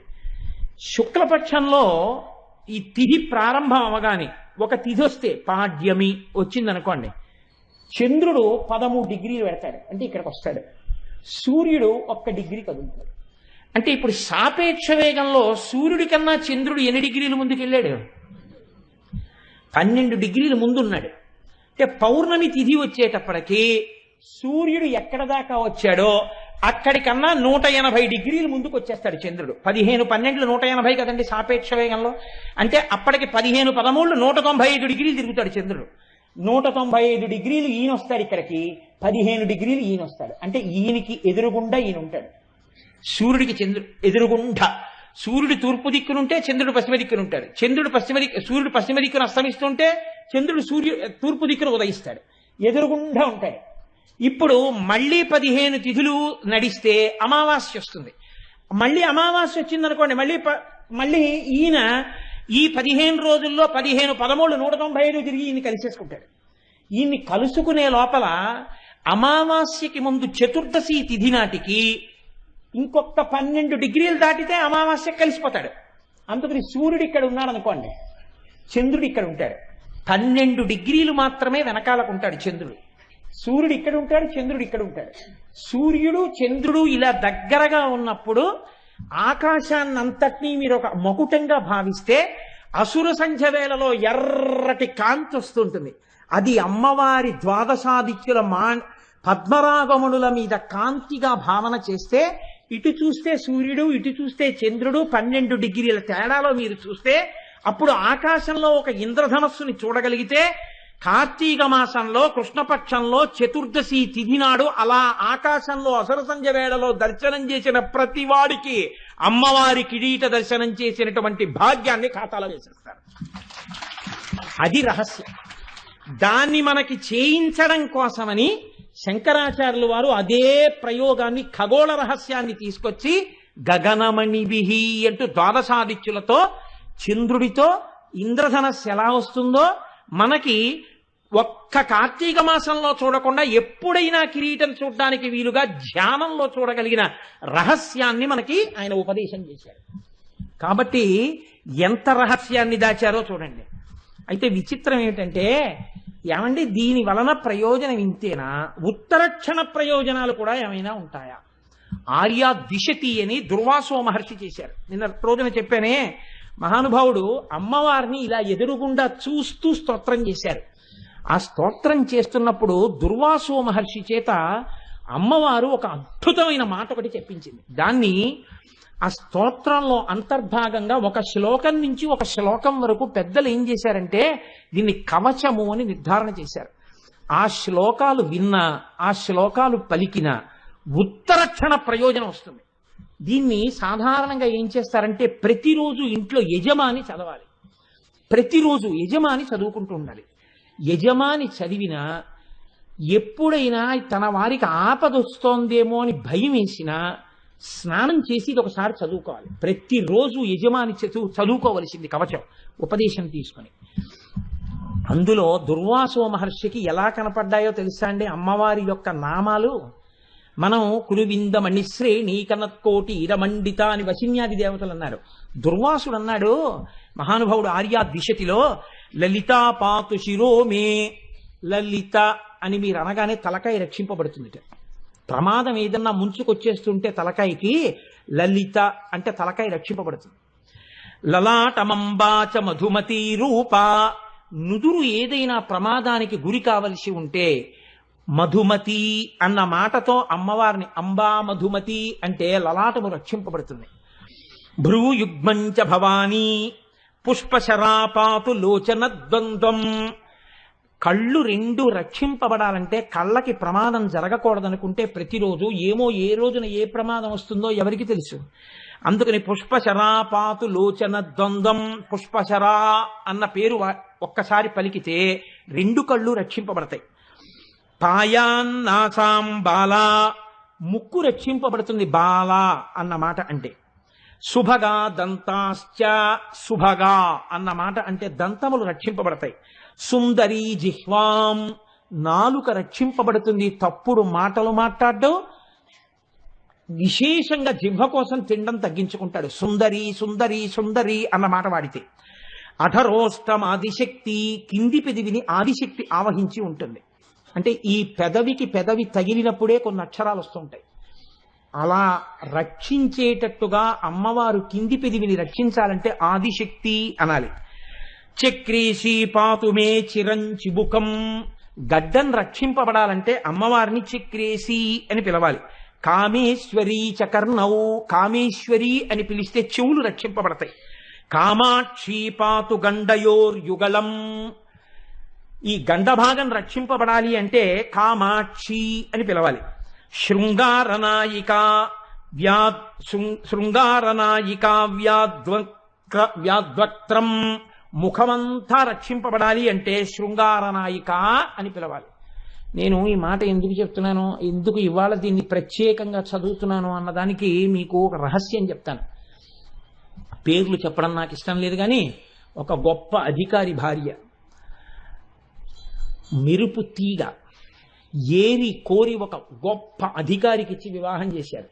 ఇద్దరు పెళ్ళే 6 నెలలు ఎంత సంతోషంగానో జీవితం గడుపుతున్నారు.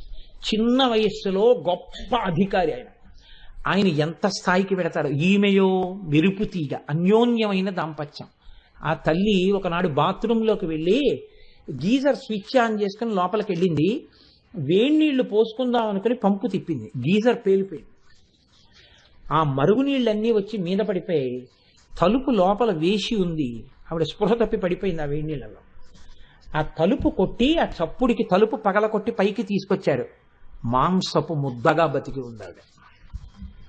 ప్రమాదం జీవన గతుల్ని మారుస్తుంది. నిన్ను, నీ బిడ్డల్ని, నీ వారిని రక్షించుకోవడానికి అమ్మవారే అనుగ్రహించి నిలబడి దుర్వాసో మహర్షికి దర్శనమిచ్చింది. ఈ పేర్లతో పలికితే నేను ఇలా రక్షిస్తానని. అందుకే ఆ పేర్లు ఒక్కొక్క పేరు ఒక్కొక్క స్థాయిలో ఎలా కాపాడేస్తాయో చూడండి. అందుకనే దాన్ని కవచం అన్నారు. కవచం కట్టుకుంటే ఎలా రక్షిస్తుందో అమ్మవారి పేర్లు కవచమై రక్షిస్తాయి. సింహాసనేశ్వరీ చ గళం, కంఠం రక్షింపబడాలంటే సింహాసనేశ్వరి సింహాసనేశ్వరి అని అమ్మవారిని ఉపాసన చెయ్యాలి. స్కంద ప్రసూచపాతు స్కంధౌ బాహూచపాటలాంగీ మే పాణీచ పద్మనిలయ. అంటే నేను ఇలా చెప్పేస్తుంటే మీకు తెలిసిపోతుందేమో, అన్నీ నేను ఎంతకని చెప్పుకొని రాగలను. పాయాద నిశం నఖావళి విజయ. గోళ్లు పుచ్చుగోళ్ళు అయిపోతే పాడైపోకుండా గోళ్లు రక్షింపబడాలంటే విజయ విజయ అనాలి. అందుకే ఇంట్లో ఆడపిల్లలకి చక్కటి పేర్లు పెట్టేవారు పూర్వం, ఆ పేర్లతో పిలిచేవారు. సరే, ఇంక నేను అండమేందుకు. కోదండిని చ వక్ష. వక్షస్థలం రక్షింపబడాలంటే కోదండిని అనాలి. కుక్షించ వ్యాకులాచల తనూజాహ. పార్వతీదేవి పేరు పలికితే కడుపు రక్షింపబడుతుంది. కళ్యాణీ చ వలగ్నం. నడుము ఎవరికైనా దెబ్బతిని ఇబ్బంది పడుతుంటే వాళ్ళు ఈ కవచంలో ఈ నామాన్ని ఎక్కువ చెప్పాలి, కళ్యాణి కళ్యాణి అని. కటించపాయ కళాధర శిఖండాహ.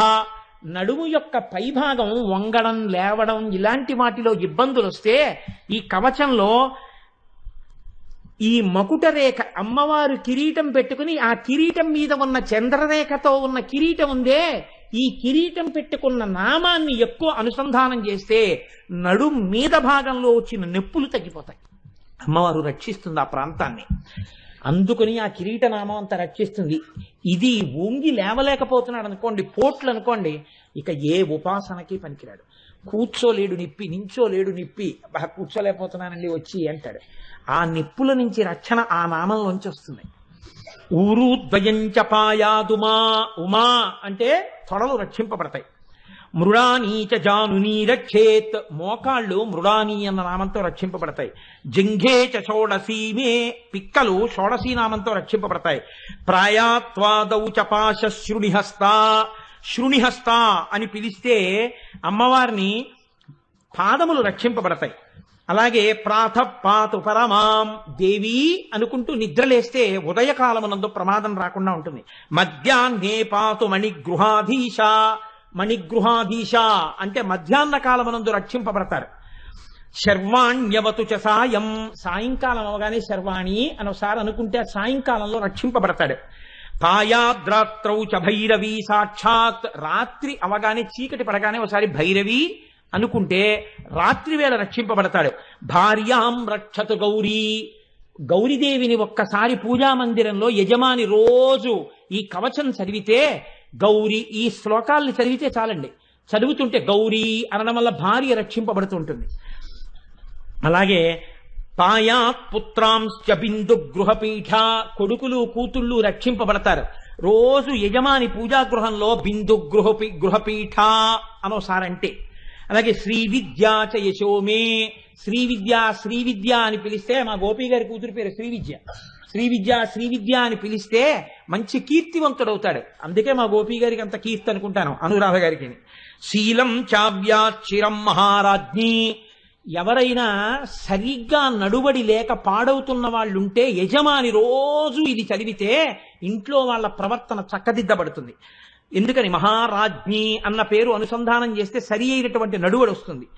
పవనమయి పావకమయి క్షోణిమయి వ్యోమమయి కృపీటమయి రవిమయి శశిమయి దిగ్మయి సమయమయి ప్రాణమయి శివే పాహి. రోజు ఈ మాట చెప్పాలి. అమ్మా నువ్వే పంచభూతములు, నువ్వే సూర్యుడు, నువ్వే చంద్రుడు, నువ్వే సోమయాజి, కాళి కపాలిని శూలిని భైరవి మాతంగి పంచమి త్రిపురే వాగ్దేవి వింధ్యవాసిని బాలే భువనేసి పాలయ చిరమ్మాం అని రోజు ఎవరు పూజలో యజమాని అంటున్నాడో ఆ యజమాని కుటుంబము అమ్మవారి చేత రక్షింపబడుతుంటుంది. ఇదే దేవీ భాగవతంలో వ్యాసుడు సర్వదా సర్వదేశేషు పాతుత్వాం భువనేశ్వరి మహామాయా జగద్ధాత్రి సచ్చిదానంద రూపిణి అంటాడు. అంత గొప్ప నామములు.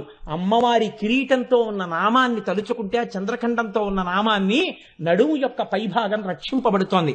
ఇది శరీరమునకు సంబంధించినటువంటి ప్రయోజనం. మూక పంచశతిలో శంకరులు చెప్పిన ఒక్క శ్లోకాన్ని చెప్పిన ఉపన్యాసాన్ని పూర్తి చేస్తానా? 5 నిమిషాలు దాటితే మన్నించండి. కుతుక జుషి కాంచి దేశే కుముద తపో రాశి పాకశేఖరితే కురితే జనో మనోయం కులగిరి పరిభృడ కులైకమణి దీపే అంటారు. అందులో ఆయన అంటారు, అమ్మా కంచి క్షేత్రంలో తిరగడంలో చాలా ప్రీతి పొందినటువంటి తల్లి ఎవరావిడ? కామాక్షి. అమ్మా నువ్వు ఎలా ఉన్నావో తెలుసా? నల్ల కలువలు చేసినటువంటి తపస్సుకి ఫలితమా అన్నట్టుగా ఉన్నావమ్మా అన్నారు. అంటే కలువ పూలు చంద్రుడు ప్రకాశిస్తే తప్ప విచ్చుకోవు. అమ్మవారి కిరీటం మీద చంద్రరేఖ ఉంటుంది. అందుకనిట కలువ పూలు ఎప్పుడు తపస్సు చేస్తాయిట కామాక్షి దర్శనం కావాలని. కామాక్షి దర్శనం ఎదురుకుండా అవుతోందనుకోండి, సూర్యబింబం ఉన్న వాళ్ళకేం బాధ లేదు. ఎందుకంటే అమ్మవారి కిరీటంలో సూర్యుడు ఉన్నాడు, చంద్రుడు ఉన్నాడు. ఆ చంద్రబింబం కాంతులకి విచ్చుకుని ఉంటాయి. అమ్మవారి అనుగ్రహంతో సూర్యుడి వలన ఇబ్బంది పొందావు. అమ్మ నీ కిరీటానికి ఆ శక్తి ఉందమ్మా. అందుకని కలువలు నీ కిరీట దర్శనం కోసం తపస్సు చేస్తున్నాయి. కాబట్టి కురితేజనో మనోయం, ఒక కలవ పువ్వు సూర్యుడికి ముడుచుకుంటుంది, చంద్రుడికి విచ్చుకుంటుంది. కానీ నీ కిరీటాన్ని ధ్యానం చేసిన కలవ పువ్వు ఎప్పుడూ విచ్చుకోగలిగిన శక్తి పొందితే నా మనస్సు ఆ కిరీటం మీద పెట్టుకుంటే తల్లి నేను ఎటువంటి స్థితిని పొందుతాను? అమ్మా నువ్వెవరో తెలుసా? కులగిరి పరిభృఢ కుల ఈకమణి దీపే, పర్వతములకు సార్వభౌముడైనటువంటి వాడు హిమవంతుడు. అటువంటి హిమవంతుని యొక్క ఇంటిలో పుట్టినటువంటి మణిదీపానివి తల్లి. ఆయన పర్వతాలకే సార్వభౌముడు. నువ్వో ఇంట పుట్టిన ఆడపిల్లవి, సమస్త బ్రహ్మాండములకు సార్వభౌమత్వాన్ని పొందినటువంటి దానివి. తాను సార్వభౌముడు పర్వతాలకే, తన కడుపున పుట్టిన బిడ్డో మొత్తం బ్రహ్మాండము పట్ల సార్వభౌమాధికారం పొందింది. ఇప్పుడు ఆ తండ్రి ఎంత పొంగిపోతాడమ్మా? పర్వతం అయితే మాత్రమేమ్మా. ఈ సార్వభౌమత్వం దేని చేత ప్రకటనమైంది? హిమాలయ పర్వతాలు పెద్ద శిఖరాన్ని కిరీటంగా పెట్టుకుంటే అమ్మవారు సూర్యచంద్రుల్ని తీసుకొచ్చి కిరీటంలో పెట్టు కూర్చుంది. అటువంటి కూతుర్ని కన్నందుకు ఆ తండ్రి ఎంత మురిసిపోతున్నాడో. నీకు తండ్రినైతి నాకింత చాలదే, ఇది మహాద్భుతంబు ఇందువదన అన్నాడు. అందుకనమ్మా నీ కిరీటం ఆ ఇంటి యజమాని కిరీటం కన్నా గొప్ప కిరీటమై తండ్రి సంతోషించే కిరీటం పెట్టుకున్నావమ్మా అన్నారు మూకశంకర్లు. ఆయన అంటారు, ధరణిమయీం తరణిమయీం పవనమయీం గగన దహన హోతృమయీం అంబుమయీం అంబామనుకంపమాదిమామీక్షే ఆదిమజనని. ఏమి మాటలు పడిపోయాయండి మూకశంకరులకి. అమ్మవారిని ఎదురుగుండా చూస్తూ ఆ కిరీటం గురించి చెప్తున్నారు. అమ్మా ఆయనే ఉందమ్మా ఒక పర్వతం మీ తండ్రి, నువ్వో ధరణిమయీం, ఈ భూమి అంతా నువ్వే. తరణిమయీం తల్లి నువ్వే, వాయువు నువ్వే, అగ్ని నువ్వే, నీరు నువ్వే, ఆ ఆఖరికి సువాసన, పంచభూతములు, పంచతన్మాత్రలు అన్నీ నువ్వే. అన్నీ నువ్వే అయిపోయి ఆఖరికి నిన్ను ఉపాసన చేస్తున్న సోమయాజి యజమానివి కూడా నువ్వే. అష్టమూర్తులు నువ్వే, పంచభూతములు నువ్వే, సూర్యచంద్రులు నువ్వే, జీవుడు నువ్వే. ఇన్ని నీవై అన్నీ నీవు తప్ప ఇంకొకటి లేకుండా సార్వభౌమత్వాన్ని పొంది కిరీటం పెట్టుకున్నావు. పర్వతములకు సార్వభౌముడన్న హిమవంతుడు పెట్టుకున్న కిరీటం కన్నా తన కూతురు పెట్టుకున్న కిరీటాన్ని చూసి అబ్బా నా కూతురు ఇంత గొప్పదైందని ఆ తండ్రి ఎంత మురిసిపోయాడో. ఆ తండ్రి ఇంటి మణిదీపంగా ప్రకాశించావమ్మా నీ కిరీటం చేత అన్నారు మూకశంకరులు. అంతమంది అమ్మవారి కిరీటాన్ని చూసి బహుభంగుముల కీర్తన చేశారు. అంత గొప్ప కిరీటం ఆ కిరీటం. అందుకనే ఒక్కసారి ఆ కిరీటాన్ని తలుచుకుంటే చాలు మనందరం ఆనంద తన్మయత్వాన్ని పొందుతాం. కురువిందమణి శ్రేణి కనత్కోటి ఇరమండిత.